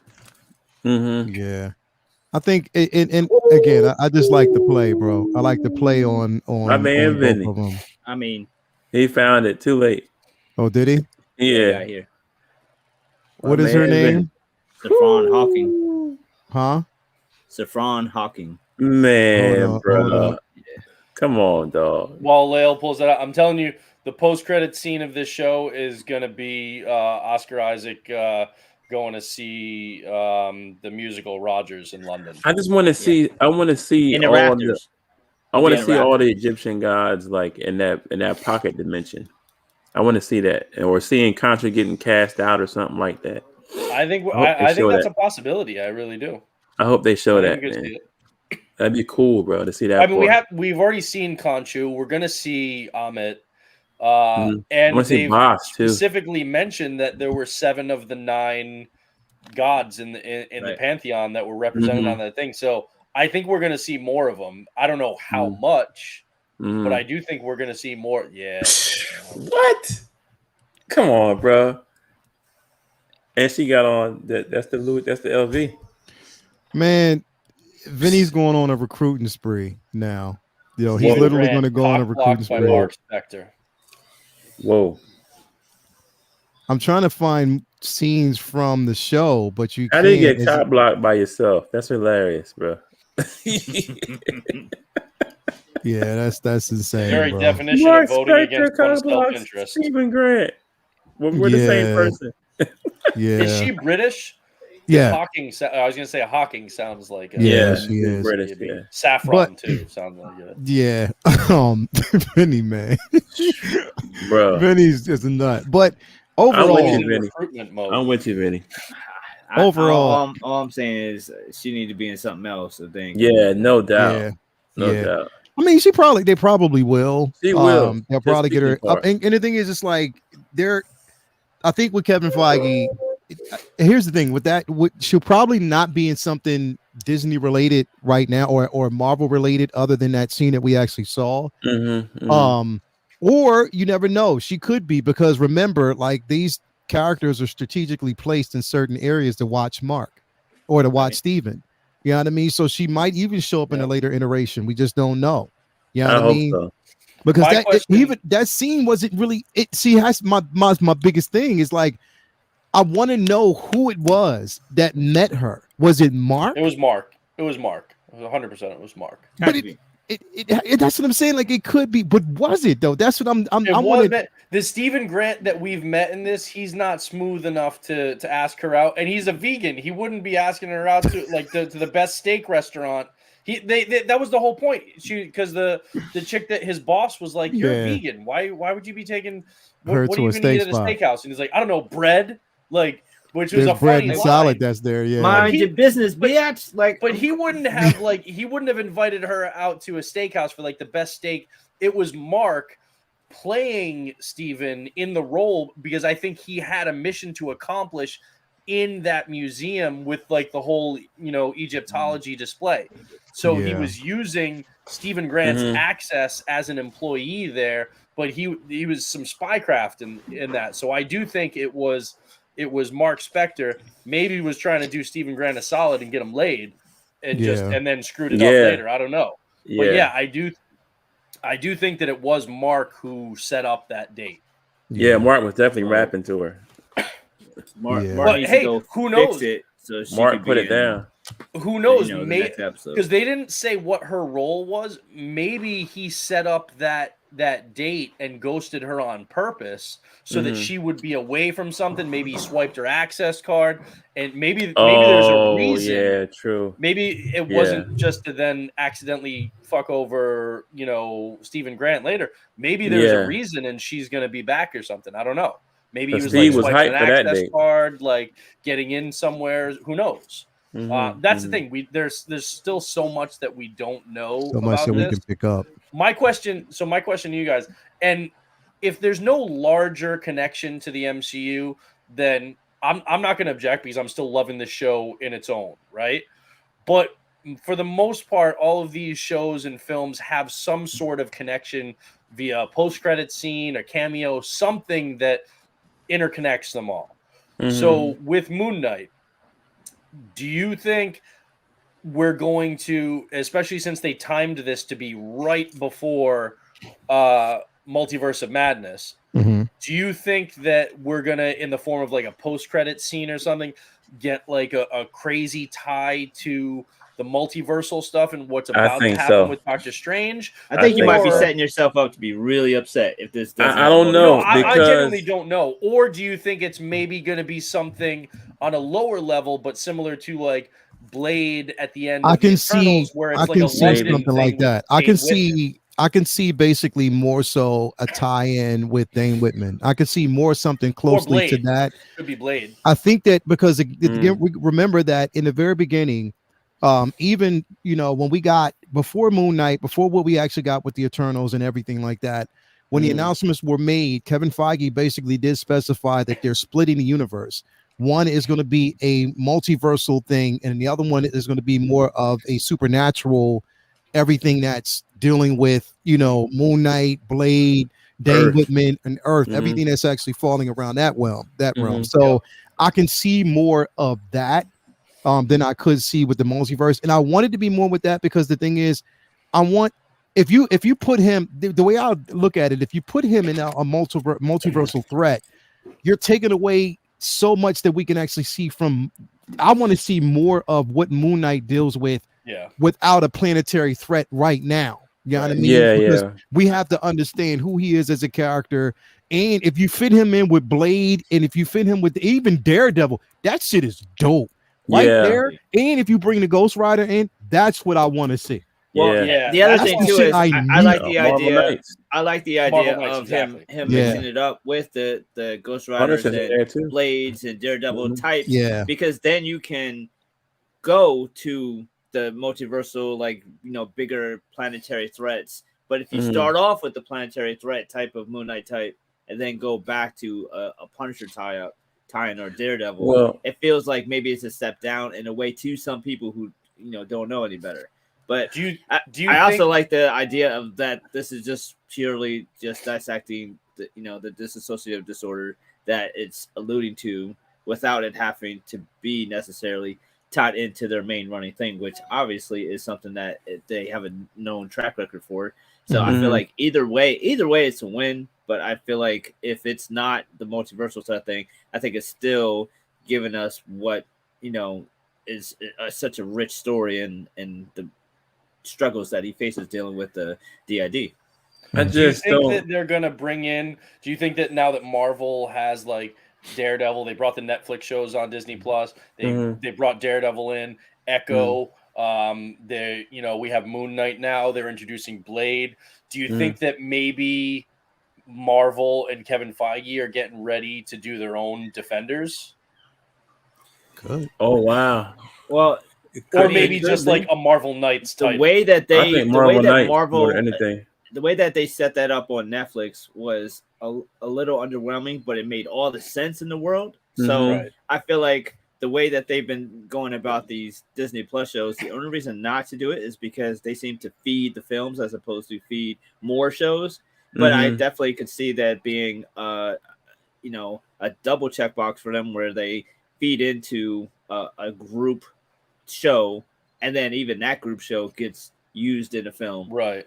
Because you look at, they're setting up so many potential different things right now that we don't know what's definitely coming or what's coming in what order. Because they've been teasing the Thunderbolts, they've been teasing the Young Avengers for years. They've been teasing Marvel Knights / Defenders. They've been like all of these things that have been teased that were like, how are they, they're again, I don't know if they've been directly trying to, but they can't make movies of all this shit. Thinking about Midnight Suns. Yeah. And I don't want them to rush into stuff. Right. But they are teasing a lot of these different teams and a lot of that stuff formations. So they're setting up the possibility to have and which I love the simple fact that that door is open. So even if they don't even have plans to do it right now, eventually But here's the thing, and this is why I'm kind of following you on this, is because the main key to all of this, bro, that people don't really understand how important it is to bring Daredevil into the MCU. It is extremely important to bring everything in that realm in the MCU. It's extremely important to give us the right Danny Rand. They have to do it because it's going to tie so many things in together. It's going to weave things in so perfectly, bro. And they have to give us a Luke Cage. They have to give us a Luke Cage, bro. They have to give us a Luke Cage and a Jessica Jones. They have to, bro. I think they will, because I think again, a lot of times what they do in the comics mirrors what they're placing emphasis on in the MCU. And Luke Cage is now going to be the mayor of New York City. Yeah. All right. Yeah. Right. So there's a lot there. And there was a little recent kerfuffle raised about Daredevil and what Marvel did and whether or not this is the Daredevil from Netflix. And everybody, he's going to be on the Echo show, him and Kingpin. Yeah, but so what happened was on the Marvel, main Marvel Comics website, they have bio pages and stuff, and they had one for the Charlie Cox, the live action Daredevil, and they said following the events of season 3, he then represented Peter Parker in the thing with Mysterio and stuff. So everybody was like, "Oh wait, they just said that. They just told us everything." No. So everybody was like, "Oh, so now we know that he is that is the actual Netflix version of Daredevil." And then Marvel went back and took it down and deleted everything. They deleted it. What? Yep. They deleted that paragraph. That likely somebody at Marvel, leaked shit, intern or something, or wrote that and isn't in the know about what they're doing in the MCU, and they came in and deleted that shit. They said, "Hell, I don't want to see a yellow and red." So Daredevil outfit. This is not a confirmation, but you don't want to see the yellow and red. Not for this day and age. I mean, bro, I do. But not that. No, I'm not. I want to see it so bad. That's cool. I want to see that thing so bad. How you gonna think about somebody in a bright red and yellow? Because outfit, here's the thing: it depends on how well they do it. It depends because you gotta remember that suit was temporary, bro. It wasn't something that was continuous. I know it was a temp suit. But if they give us, could have looked horrible, and then we saw him in live action. They don't have to give us this, because the thing is, look, they can give us an iteration of it that's not directly, because again, it can be a more toned down version, but I want to see that suit so bad. Yeah. I really, really do. I want to see the Shadowland suit. I the black and red, bro, and the red eyes. And that Shadowland, I got it right in the shell. I think that Shadowland suit. I think what happened here was that Marvel Studios was like, no, that's not right. This isn't the Daredevil from the Netflix show. Just like Kingpin, they are different. They want to separate that so bad, bro. That look like them, just like there's different iterations of Doctor Strange that look like Benedict Cumberbatch. You can as long as you. But they're gonna make them extra soft. Nobody's gonna get.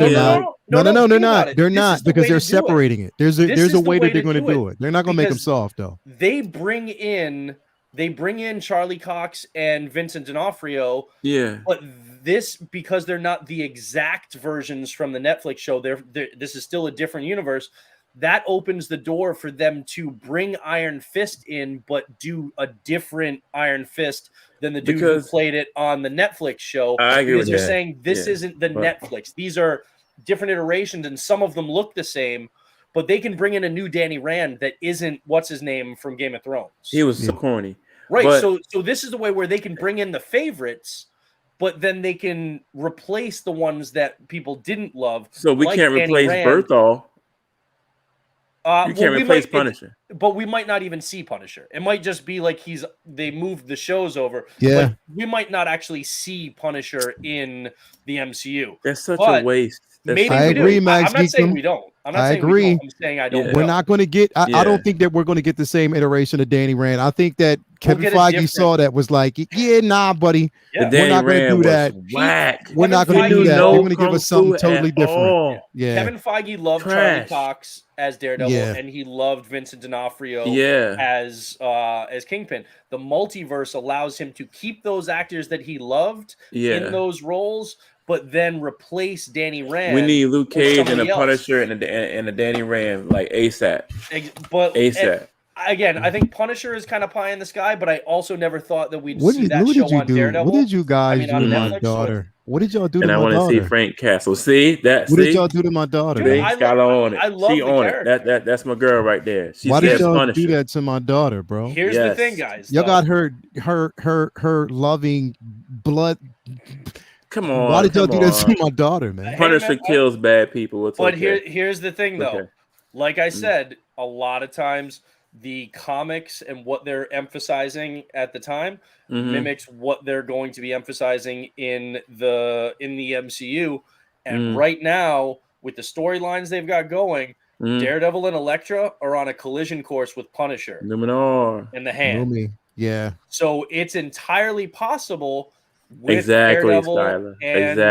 with Daredevil and Vincent D'Onofrio and everything that maybe we do see a form of the Punisher at some point, because we all know Frank Castle would have killed that girl's mom in that limousine. If we see Frank Castle in Armor War, dude, I would love Frank Castle.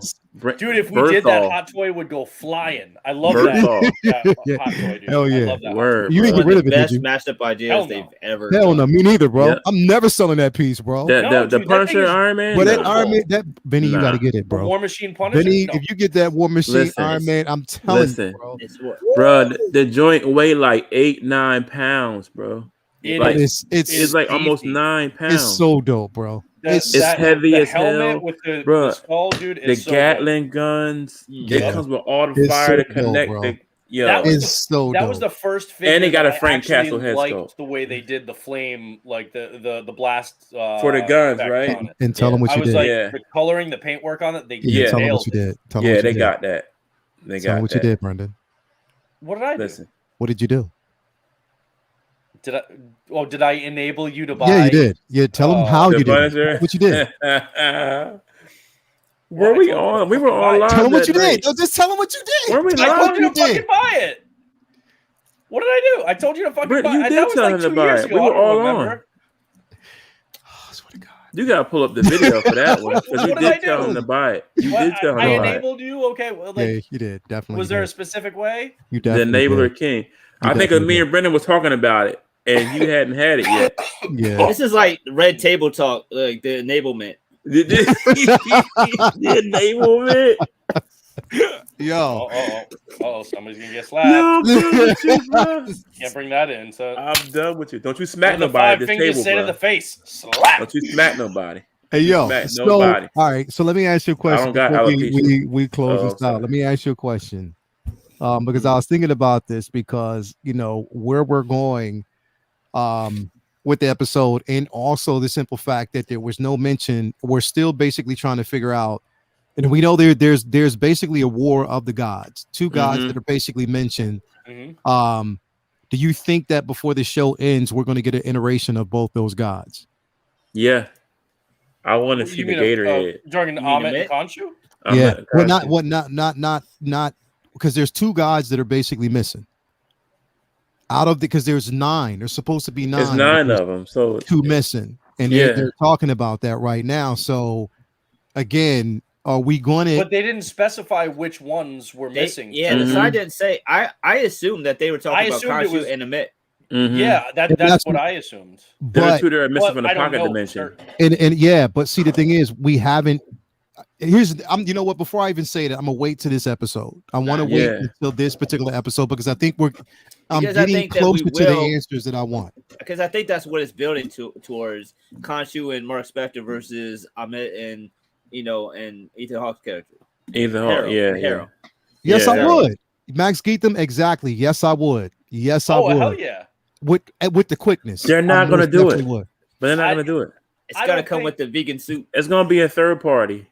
They're not gonna do it, dude. Imagine if he came with some broken glass to sprinkle into the sandals. Oh my god, under his sandals, like some like fake broken glass to put it in. Yeah. That'd be sick, glass man. Sandals, a little bowl suit with the tattoo, bro. What's the way they make the tattoo move? Lizzie Venus says Steven's boss fired them. He's talking about the gods. I don't think it would. I don't think we would get one, but if we did, I would 100%. I would get a. It'll be a third party, bro. Hawke, like Training Day, and come on, I would get them. Yeah, they just dropped the Chris Evans knifed out. Like, come on, we'll get a third party. Yeah, no, actually, that's fair. Maybe So Toys, maybe Toys R Us, maybe somebody. Bro, did you see that a company just dropped a third party dropped a female Captain America? I saw that this morning. I did with the midriff cut off. Yeah, I'm like, come on, bro. man. I'm like, come on, stop it. What are y'all doing, man? Like, stop it. They're reaching for the stars on that one. I mean, if you want to do, there were times where like Sharon Carter put on the suit or something. Like if you want to do something, put Sharon Carter's head on there. Yeah. Well, it sort of the head sculpt sort of looks like Sharon Carter, but it doesn't. But it said like Captain America's daughter. Though. Man, just give me age of 13. Yeah. Just give me they got okay. So in the future, Captain America's daughter is Captain America at some point. But that's the granddaughter. I think it's in her future. The granddaughter. Yeah, they did a future one, and it was like I remember. It was the granddaughter of Captain America. Punisher would have been a better use of War Machine than Rhodey in the movies. He would have. You know what? Everybody.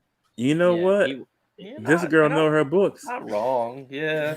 I mean, they definitely matched up as pretty. Punisher, when Punisher first stole War Machine from Rhodey, bro, he was doing damage. I mean, I think we're gonna get a lot. I think we're gonna get some redemption for that character as far as the MCU goes in Armor Wars. Mm-hmm. But it is kind of he was just used periodically. Like he was used for an emotional element to piss Tony off when he got shot by Vision but he wasn't used very well. And, it's a good buy, bro. I got that one. I was gonna let you, Jedi. I want you to answer that for him because I only have one piece from him, but you have that dude. I have the 1/6 scale, the Batmobile. That thing weighs freaking 40 pounds, but it's worth it. Yo, everything is to scale. The lights in the cab all light up. You can switch it out and put the guns on it. That thing is amazing. And it did the same thing for the 1/12 scale. It lights up the cockpit, lights up. It has the road. It has a base. You can flip it on the road, or you can flip it to be inside the what was this plane? The Flying Fox or something? The Flying Fox, I think it was. But it has all the guns, all the lights. It's definitely worth it, bro. Hey, Vinny, this is a question for you. Mm-hmm. Weird science. There you go. If you see the movie, that's the answer to that question. He's going to create one. Hold on. What movie is that? Is he in it? Weird Science. No, he's saying he's answering that question. He's stupid. Yeah, you seen it? You gotta make her. You gotta make her, bro. Malika Babay, you got your answer right there. We gotta create her. Yo, Shorty only had 8 seconds. Mark 7 joined seconds in the first episode and made an impact like that is crazy. So why if we would be the one that would create her? Brendan would be the one that come in and was like, "Can you make the boobs bigger?" It's just like he would. No. I'll tell you right now. I'm an ass man. Okay, so I wouldn't be Brendan, man. The boobs. That's what I'm talking about. Lael, cheeks. That's what I'm talking about.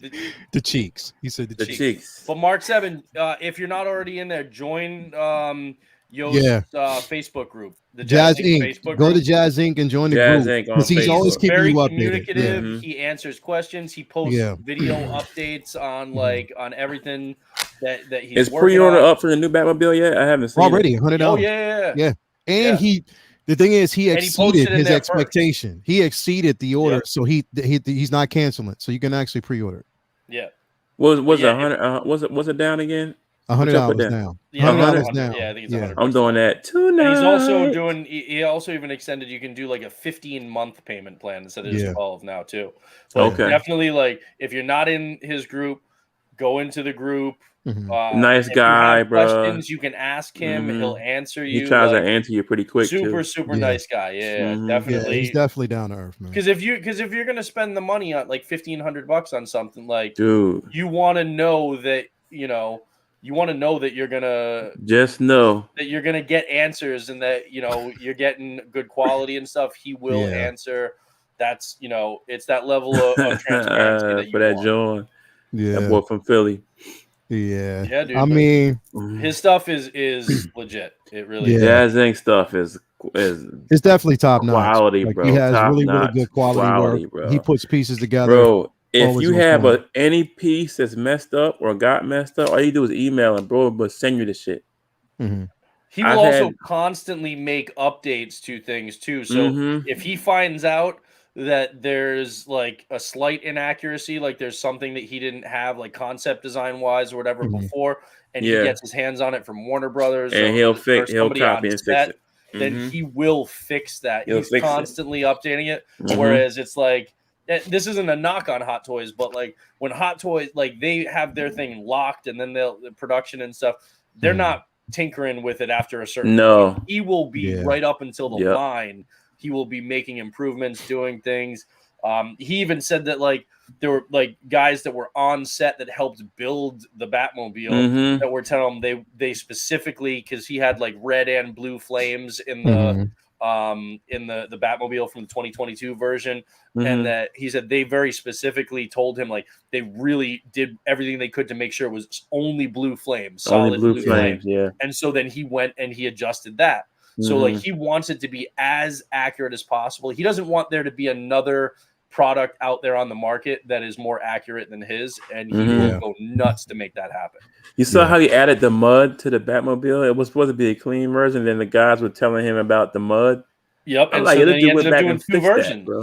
Yeah, dude, he did 2 versions, and that's now you can crazy. Choose, like, clean and dirty version. Like that's bananas, bro. He's completely transparent with everybody. He makes sure that you're aware of the product that you're getting. I'm just waiting to get my Ray speeder, man. It's supposed to be shipped this month, so hopefully he talked about that a couple of days ago, I think. Yeah, about the speeder. I think it's coming like it's soon. coming soon. I think he said it is going to be. But a couple of days ago, he talked about the Ray speeder. Ren Solentino asked if Jazz Inc. is going to make the Arkham Batmobile from the game. He hasn't said anything about that one. I think he will. It's possible that he does, but he hasn't said anything about that one. I think like the next up is he's making the Batman Forever Batmobile, which is like 95. I think. Yeah, he did say that. 94, he announced that last year. I think so he's making that one, and then he also talked about possibly doing the Batman Returns one from 92. So who was that? That's Val Kilmer. No, that was Tim Nicholson Burton and Michael Keaton. That was 92 as Batman Returns. Yeah. So he's mentioned those 2 specifically, as well as the Back to the Future DeLorean. So it's entirely possible that he'll do the Arkham Batmobile, because I don't think anybody else has. I'm waiting for my 69 to come. But it'll be a ways out if he does. Oh, you got the 66 coming? Yeah, I almost pulled the trigger on that, but I'm going to wait because if he goes back and does 89 or 92, that's my Batmobile. Like for me, that's the one that you think he'll do 89 Batmobile as he talked about it. Well, the 89 and the 92 were almost identical. Yeah. So it comes with the I don't know if he like the 92 had the like where it like had the armor go over it too. I don't know. If I don't know if he's gonna do both, but if he does, whichever one he does, I'll like either the 89 or 92. That's the one that I would go with. Because he already did the Batwing for 89. Zip it. I got a whole bag of Zip It with your name on it. All right. Go ahead, get a car. Get one of the cars, Lyle. You know you want one. Nah, man. I got the speeder. I'm cool with that. I'm waiting. I might end up doing. You're not gonna get no Batmobiles at all. I don't know, bro. I don't know. I don't know, man. Because I'm not sure yet. Is the one from this movie that you liked? You're not gonna get that one. Are you trying to do that shit too now, bro? No, I'm just asking you. Are you really trying to do that shit now too, bro? No. You just sat up there and double down on it, bro. Are you trying to enable? I'm just asking because mine is on right here. You see what he's doing, bro? Sitting there lovely. Exception. No, that's what I'm saying, bro. Then he's trying to backpedal on it. You just doubled down on what you said. You said you're not going to get it. You're not going to get the one that you loved and like. You just enabled, bro. But you said that you Jedi Kid is the devil on Lael's shoulder. I'm just going off what you said. You said this. That's your favorite Batmobile. Is the devil on one of Lael's shoulders, and I'm the devil on the other one. So there's no angels in the equation. No, it's just two devils. Because he said out of his mouth, "This is my favorite Batmobile. I want this one." Wait, the 2022 you said is your favorite Batmobile? Yeah, bro. He said that. Really? I love it. I said more than this one. You know why? I loved it. I loved it when I seen it on screen, bro. Mm-hmm. When I saw it on screen and I heard it. When you heard it on screen, that was bro. It wasn't. Put it this way: it wasn't the first viewing. It was the second viewing when we saw it in the theaters, and I finally got to hear it the right way. I can't wait to hear it. Like, IMAX, bro. IMAX. It's on HBO Max in 1 week. The 18th, a week from tonight. Bro, in IMAX, when Homeboy hit the gas, the walls. Vinny. I said, wow. You already know. I'm trying to do it the weekend after it comes out. Okay, cool. Y'all haven't heard it in his house yet. That's how you want to hear it. Yes. That's how you want to hear it. Okay. Like that shit, it rumbles, bro. Listen. Like literally. And Lael, didn't you order the Shut up, man. Yes, I did, man. You did, you did. He ain't say nothing about that. I wasn't gonna say nothing about it to y'all. Wow. Charlie, man. Like, come on, man. Don't be letting everybody know my business, bro. Like, come on, man. Charlie, so you act like you can't get a Batmobile, but you got the Falcon. Stop letting everybody know my business, man. Know your business, man. Come on, the man. Falcon cockpit costs more than the Batmobile. You know that, right? Live streams you did yesterday. Wow, that's so foul, man. Yeah, because didn't I'm not getting rid of these details, bro. Didn't Rob make a deal with Latoya? So you got the Falcon and not gonna order Batmobile. Get you that. Okay. See, you going back to it, bro. I'm just asking you a question, bro. I'm not saying that I'm not gonna do it, bro. I'm just waiting, bro. That's a lot of money, man. Like I'm not denying it. I gotta. That's a lot of money, man. I gotta wait. I'm going to Celebration next month, man. I gotta wait to after Celebration to get there to that. Spend the money that you've already decided you're going to spend anyway on a Batmobile. Yeah, I gotta wait. Wow. I gotta wait. What? I just gotta wait. For Vinny to get that Iron Man or that War Machine. So now you trying to enable Vinny? No, you just did. You said I can't wait for Vinny to get that. Vinny's got the willpower, at least for that now. Slipped out. I didn't mean to say that. Until he gets his Moon Knight, and then he's gonna get his Moon Knight, and then he's just gonna tumble down the rabbit hole. Yeah, I definitely. Oh well, he definitely getting Moon Knight. I know that. He's gonna get his Moon Knight. I've been saying for years, and then he's gonna draw it. Are you gonna get that Moon Knight, Vinny? You've been asking me for years who will break you, and what have I said the whole time? Moon Knight. So I can't knock. Oh, that's the one that's gonna break. Oh, you're gonna have your Mando Luke before that though. Yeah. The Mando Luke will come. The Mando Luke. Once you open up that box, yeah, it's that over. smell. That's smell it. It's over. That's it. Once you open up, you crack the cardboard, you pull the box out, you rip the and plastic you're gonna open. pose the figure, and then you're smell gonna. The box you got to remember that everybody and then that's in this group, everybody that's in the chat right now, are collectors, bro. You smell the box first. Everybody in here is collectors, bro. It's nothing like it, like a new car smell. Then you take it out the plastic. Everybody in the chat, hashtag 1/6 Gale Vinny. Yep. Everybody hashtag right now 1/6 scale Vinny. That's what we're gonna do. Moon Knight. 1/6 scale Vinny. That's gonna trend every time you see him on the show. 1/6 scale Vinny. Because it's going to happen. It's like a tattoo. It's starting already. Renz is starting it. I want to point out, y'all. I want to point out that he spent the whole show talking about enablement. Yep. Who did? Yeah, the whole show. Matt and Brennan, and now you. Oh, now he's talking to you about it. And now he's flipping it on me and trying to enable me. When Leo and we're talking about one figure, one Batmobile. Y'all trying to get him to get. He trying to get me into the whole coach, the whole shit. It's misdirect, so they can stop talking to me. That's exactly what it is. That's what I'm pointing out. I admit that. But Lyle is being I admit that it's misdirect because I don't want people to keep telling me, cockpit, dog, at bro, all. Come on, man. I didn't say that I'm not going to. The more people in his sphere that get this stuff, the more people he has to blame when Latoya is like, you bought another goddamn You bought a what? And look, and I'm sure Toy is tired of hearing it's Brendan's fault, is Will's fault. Because she knows she's smarter than Leia. And she smells the bullshit. How I never tell him nothing to buy, bro. He does it to me. And so does Brendan. I admit that. I never tell him, oh, Lyle, you need to pick this up. Lyle's pretending like Latoya has really bad allergies and she can't smell the bullshit he's come on. No, but she's an enabler too. Latoya can smell. She knows what's going on. She enables. That's hilarious, bro. Hashtag look, once I'm gone, this gets passed to my daughter, and then it's up to Skylar to just carry it on. All of this becomes Skylar's. I gotta stop talking like that because she doesn't like me to ever talk about death. Well, you know what she's probably saying right now? She's probably saying, God damn it, stop spending my money on toys. Who? But listen, you're like, I'm leaving all this to her. She's like, leave me the money. Stop buying shit. Them figures is an investment. She can flip like 3 or 4, 5, 6 times. Trust. Especially the ones that are going. Man, listen. Winter Soldier is a ridiculous price. So is Hella. That I'm like, damn. Hella is a ridiculous price right now, bro. Dude, Nightmare Batman. $600.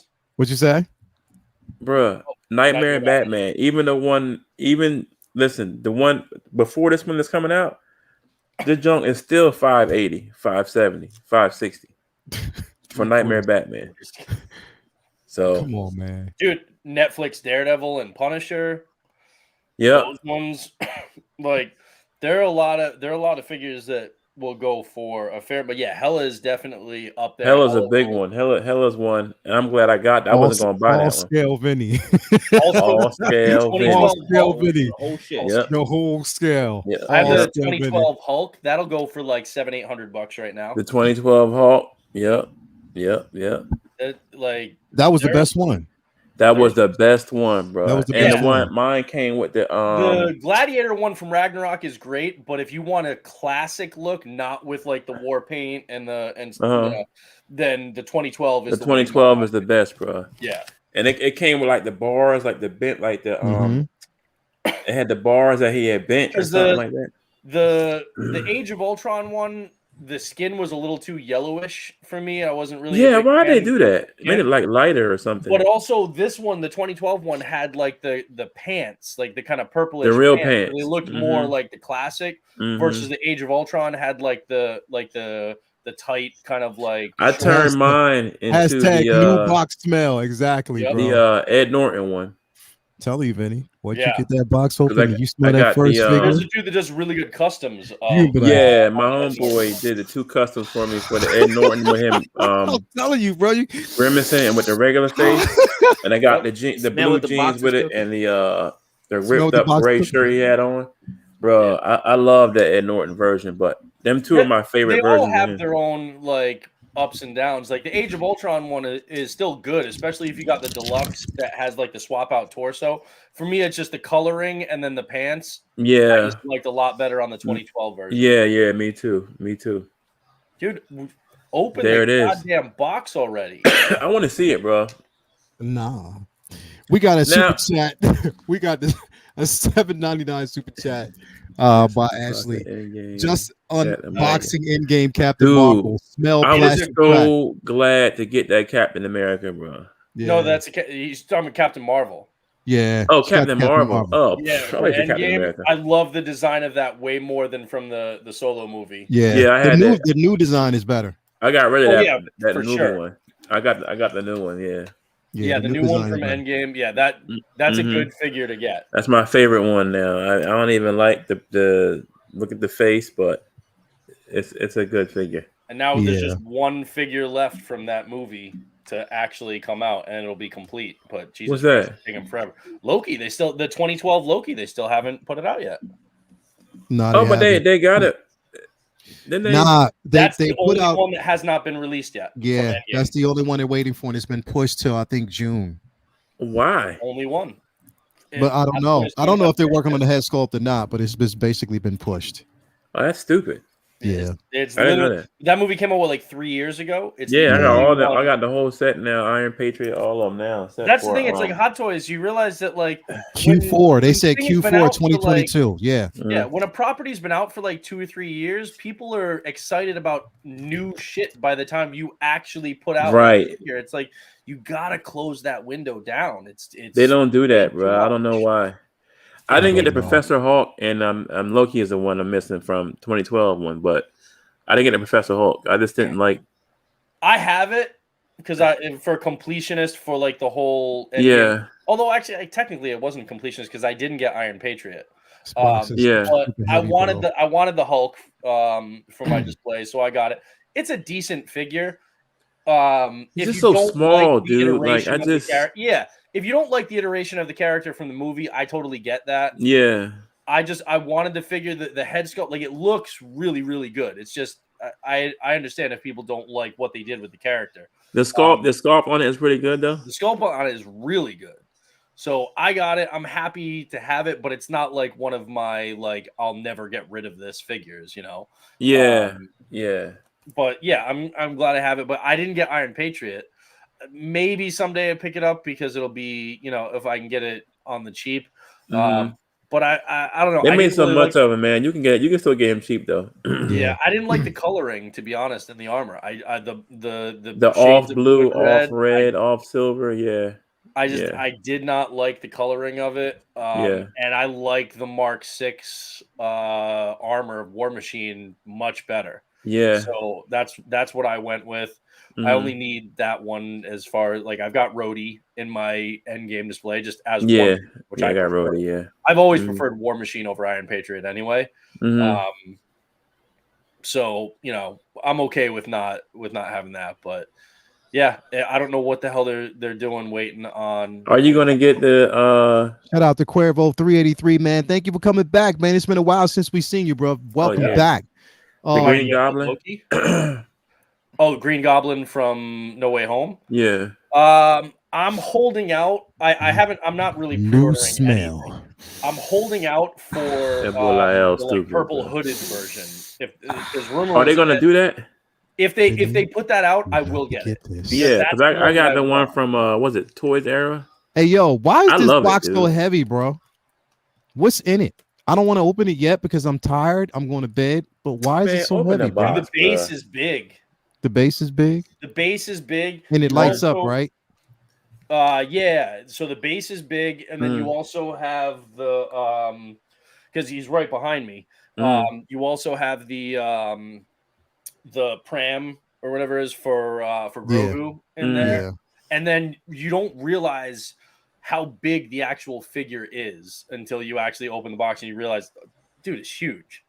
Now, dude, is that the shinier armor or the plain? No. They only did that in the 6 scale that hasn't come out yet. They didn't do the chrome plating on the. So he doesn't have the blue knee pad gun either. No, I don't know. Yeah, he does. The blue knee pad gun, he has it. Yep. Yeah. Yeah, he's got it on the left knee. He just doesn't have it's not the chrome armor or whatever. Because they did that in in season 2. Season 2, yeah. This thing is weighted, bro. It's weighted. So it is what it is. That one was what? That's $350, ain't it, Lyle? What, this? Yeah. $350? Nah, this was like $600. It was like 600. Oh, okay. Yeah, because that just came out like a couple months ago in Hong Kong, and then just hit the States recently. Yeah, they got it. My boy got it at his shop. I think I might go grab that one instead of Grievous. Yeah, you definitely want to get that. Don't get the Grievous, bro. I'll smack you if you get that. I'm a Will Smith you. I will Smith you if you get that Grievous, bro. Get that. That's such a disappointment, man. I wanted him and Dooku together on the shelf, bro. Like, that's so whack, bro. I'm still holding out hope that one day Hot Toys will make one, but oh yeah, that's the board right there. I skipped this one. You didn't get that mall? No, because I already have 3 malls in my I have collection. 2 malls. Yeah, that'll be my third one. I have the Sideshow one, which is actually surprisingly still like pretty good. The Sideshow one is dope. That's the one I got back in the day. Sideshow one, then I have the DX from Phantom Menace, and then I have the DX from that's the Hot Toys one with the bike, right? Here's the thing. Yeah, everybody out in the stream. Solo is better, I think. You know that as much as we try not to, comic book talk diverts into figure talk all the time. It happens because when we see these shows, Moon Knight, and we see the biggest disappointment for me right now, the biggest disappointment is that we didn't get Hawkeye. Yeah, bro. We didn't get a Kate Bishop or Clint. We didn't. And I'm like, yo, what the hell were you thinking? They just skipped them 2, bro. Yeah, that was the dumbest thing that they could have ever done, bro. And I'm like, really? Wow. I don't get that. How could you not give us those characters? You have the IP. No Kate Bishop and no Hawkeye. Wow, I just thought about that, bro. And Kingpin and Echo in the white suit with the red and white Hawaiian shirt is classic comic book. Yeah, bro. Elena? They could Echo. They could have made money off of all 4 of them figures. They could have, bro. You give me a 2 or a 3 pack with some of the Tracksuit Mafia, I'll buy that shit. Yep. I don't understand. That made no sense. Wow, I didn't even think about. I forgot all about that. I don't understand how they didn't do it. That was the biggest mistake that they could have ever made. That's not to say they won't, because remember they didn't even. It was months after Loki when they put those figures up. The Loki figures are up. You know what I'm saying? So I mean, they waited a long time after Loki, so it's not that they're definitely not going to do it. It's just I don't understand why they haven't. But at the same time, Mike. 3 Lokis, but no Kate Bishop, bro. No doubt. I agree with that. That was the dumbest thing. I agree with that. Done, man. That was Kate Bishop was a fresh new character. They could have sold that off that would have been sold out. I agree, and I still hope they make them. But the flip side of that, I have to at least be honest and say, damn, we're constantly complaining that Hot Toys is just putting out new announcements pre-order after pre-order after pre-order and not putting shit out. So it's like we're irritated that they didn't put up for pre-order stuff from Hawkeye, but at the same time we want them to slow the pace on the pre-orders and actually put shit out more. Yeah. So it's a catch-22, but yeah, the longer they take to announce the figures from Hawkeye, the longer it's going to be before we actually get them in hand, because they take 18 to 24 months at least. So I want a Catwoman, bro. Like Anne Hathaway is all right, and they got a reissue with her, but I need the Chloe. I need the Catwoman, the Zoe. I need that. Yeah, and we've also been clamoring for a Michelle Pfeiffer Catwoman for how long now? For what, 20-some years? Like come on. So yeah, I don't understand. Again, it's just Hot Toys doing Hot Toys shit. There's never any rhyme or reason. Real quick, we're going to end the show, but before we do, I want to give a quick shout out and also let people know that right now we are headed into spring. Now we are definitely headed into spring, so I got to actually plug my baby's channel. This is Coco Tulip, and basically she is getting herself ready for spring. Her new spring line is going to be released. There's some decent pieces up right now. If you go to the website for your loved one, you can actually get, now this right here, this piece right here is unisex. So I actually got both of these pieces right here. I got the orange one and the blue one, which is this jumper. That's a jumper joint, right? Yeah, the jumper joint right here is crazy, bro. So I got two of those. But yeah, definitely go on now, if for your loved one, for your lady. If you want to find some pieces, you got Mother's Day coming up, you got just spring in general, man. Make sure you head over to Coco Tulip. Do you and Latoya ever go out both wearing the jumper at the same time?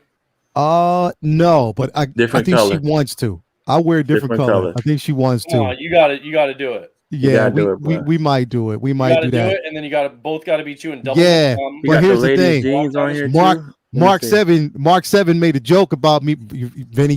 Mark 7. You know what? And I didn't make it because of Toya, or otherwise I'd have let your ass up. I got the jumper. But definitely, man, get yourself over to Coco Tulip, man, and if you want to get your lady some pieces, if you want to feel comfortable, and like I said, I got to support, man. Like the stuff is fire. It's innovative. It's different. So, yep, you can head over to Coco Tulip. Tell her I sent you. Definitely. And she's on top of it. Amazing customer service. Like, yes, definitely amazing customer service. Awesome, so get over there and get you some pieces and come through. Make sure you come through, man. So I'll put it's been a hot minute since I've seen Kinky Sphincter in the chat. You haven't seen Kinky? I haven't seen him in a while. I just saw Kinky Sphincter.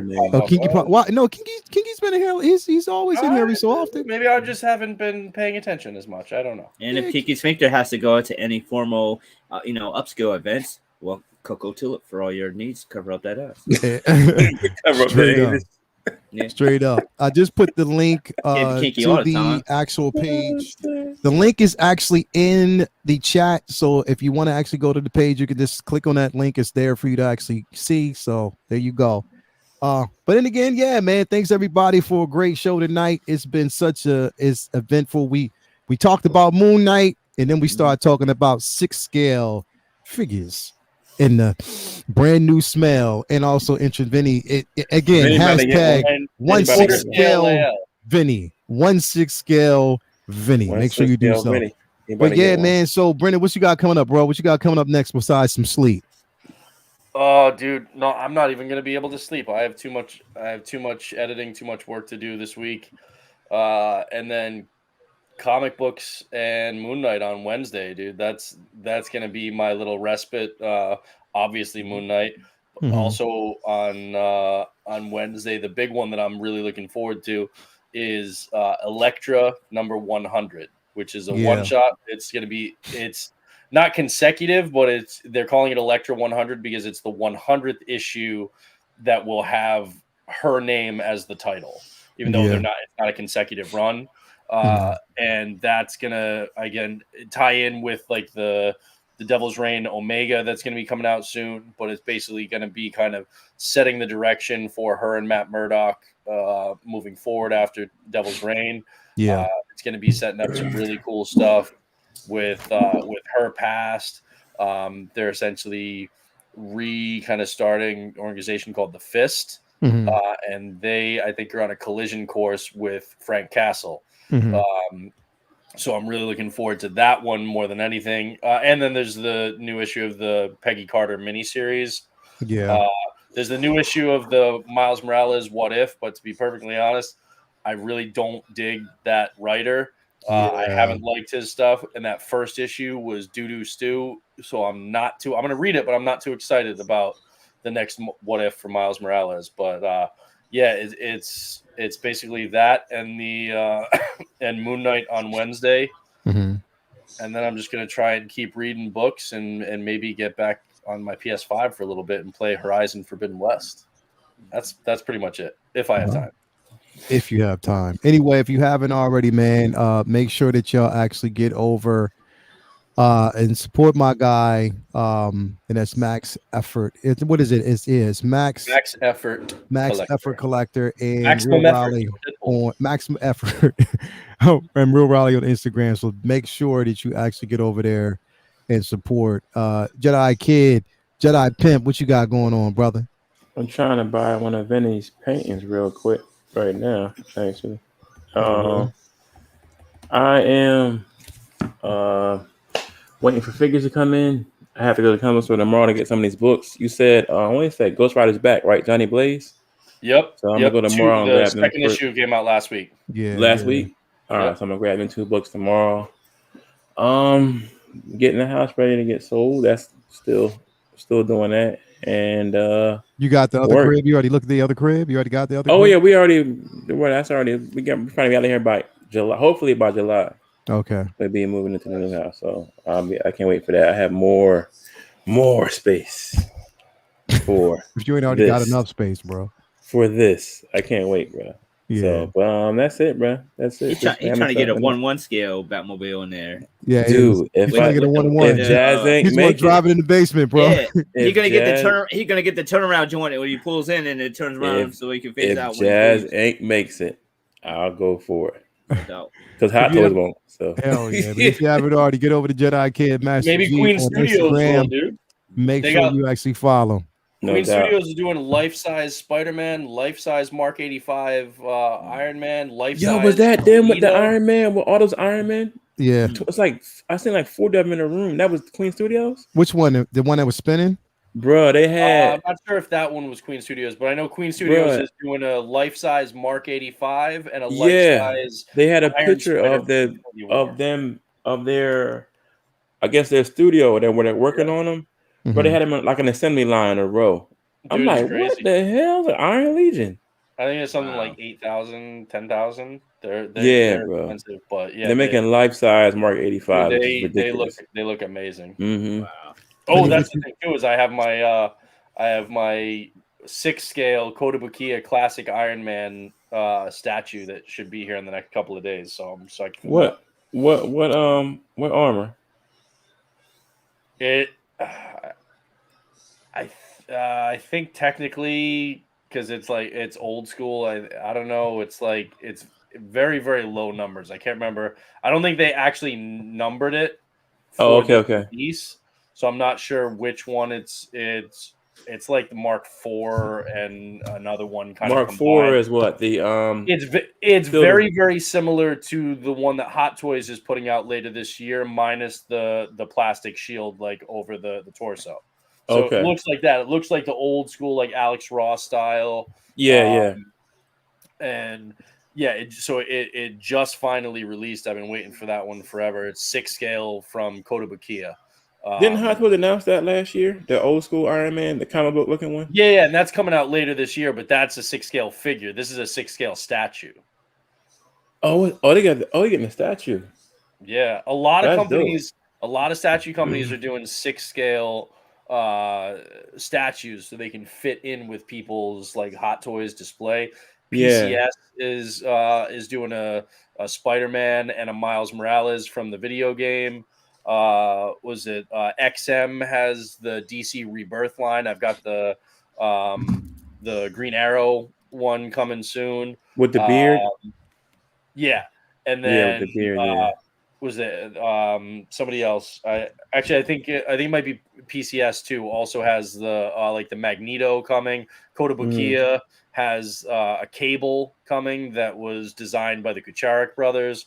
So a lot of companies are doing 6-scale statues to like get into that market with the 6-scale collectors. The 6-scale collectors, yeah. So, Vinny, show us some love, man. What you got coming up, brother? Of course, looking forward to Moon Knight Wednesday and Comic Book Talk with Friends next Monday. I am definitely looking forward to finally catching up on like so much reading, shows, movies, everything, because the last month has been pretty much just prepping for the con, and to a degree where I should be pretty straight for like a couple cons going forward too, but there was a lot of re-ups I had to do for inventory and stuff like that, and I got a chance to catch up on all that. So now I'm looking forward to getting back into some reading. Some things are also picking up with my regular job, so just busy with that. And it's recruiting season. You already know it's recruiting season. It's always is, but summertime it just makes it so much easier and more fun. So it's it's a good time. Spring is, I think, here is supposed to be warm tomorrow, so I'm looking forward to that. And other than that, just reading, catching up on shit, and work like like usual. So back to the grind. If you haven't already, man, follow Vinny on Vincent Dunn Art on Instagram, and like I said, there's a link to his store on his page. Definitely, if you haven't already become a member of the 1/6 Scale Man YouTube channel, the best in 1/6 Scale collectibles and any and everything pop culture. So definitely head over there. If you haven't already become a member as well as subscribe to the channel, make sure that you do. I want to give a quick shout out to everybody out in the chat, man. Thank y'all guys. Yeah, shout out to Cuervo, dude. Shout out to Cuervo. Dude got a Iron Man 225 at the beginning of Armor Wars. He got a graded 9.4. Ooh. Hell yeah, bro. In your collection, dude. That is amazing. Hell yeah, brother. Congrats, dude. I see you, nice. Cuervo. I see you making moves. Cuervo picked up some stuff for me too. Cuervo's the man. I appreciate it. Yeah. Shout out to Cuervo, Ashley Chase, Charlotte the Unicorn, First, Lockhart 92. Thank you for coming through, man. We got Luke Scottney 92. Let's see. Got a graded comic right here. Hell yeah, man. We got Tobar. Batman? Let's Detective see. Comics 1000, Alex Ross. Let me see. Tobar, we got Mark 7 in the building. Latoya T, baby. Thank you for coming through. Wow, bro. That's nice. We got, let's see who else in here. Amir Namazadi. Nope. Thank you for coming through. Let's see who else we got. We got so many in the building. Luminara, did see you in here earlier. Let's see who else we got up in here. I guess Max Geekdom, definitely. We have who else? Ashley Chase, thank you for coming through as always. Love having you here. Nathan Henderson, thank you for basically being here. We got One Pouch Man, thank you for being here as always. Haven't seen you in a while, buddy. Thank you to see you here. CM Brock 1, thank you for basically requirement. Criminal Dust. Marvel Us Reviews, thank you for basically being here. Docinator as always, man. Love having you here as always. Let's see here. Who else we got up in here? We got so many names, so many of y'all. If I don't mention y'all, I'm sorry.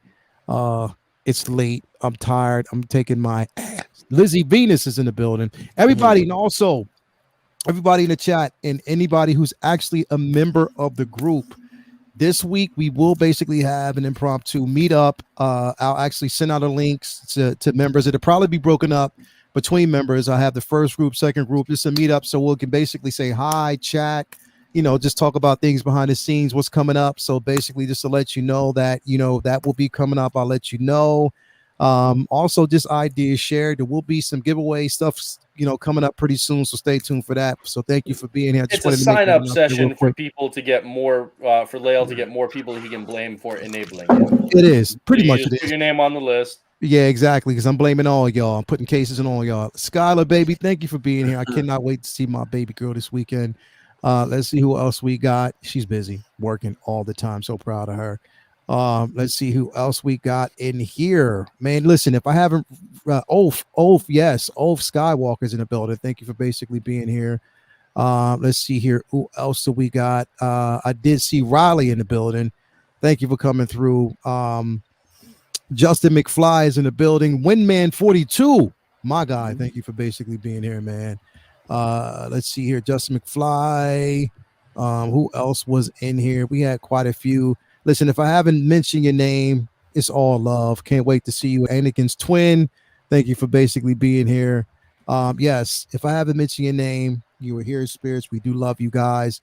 And again, next week, same time, same channel, we'll be breaking down episode 3 of Moon Knight. So I can't wait to see you guys here, back here. Share all the love. Be peaceful, calm, kind to everybody out there. And don't forget on Wednesday, get them comics, get the reading. We're going to ask some questions next week. I can't wait for that. But again, from us to all y'all, peace and love, peace, hair grease, whatever you want to say it. But yes. Soul glow. And soul glow. Can't wait that. And remember. Leave stains on couches everywhere you go. Stains on couches. And also one last thing. Justice for Coolio.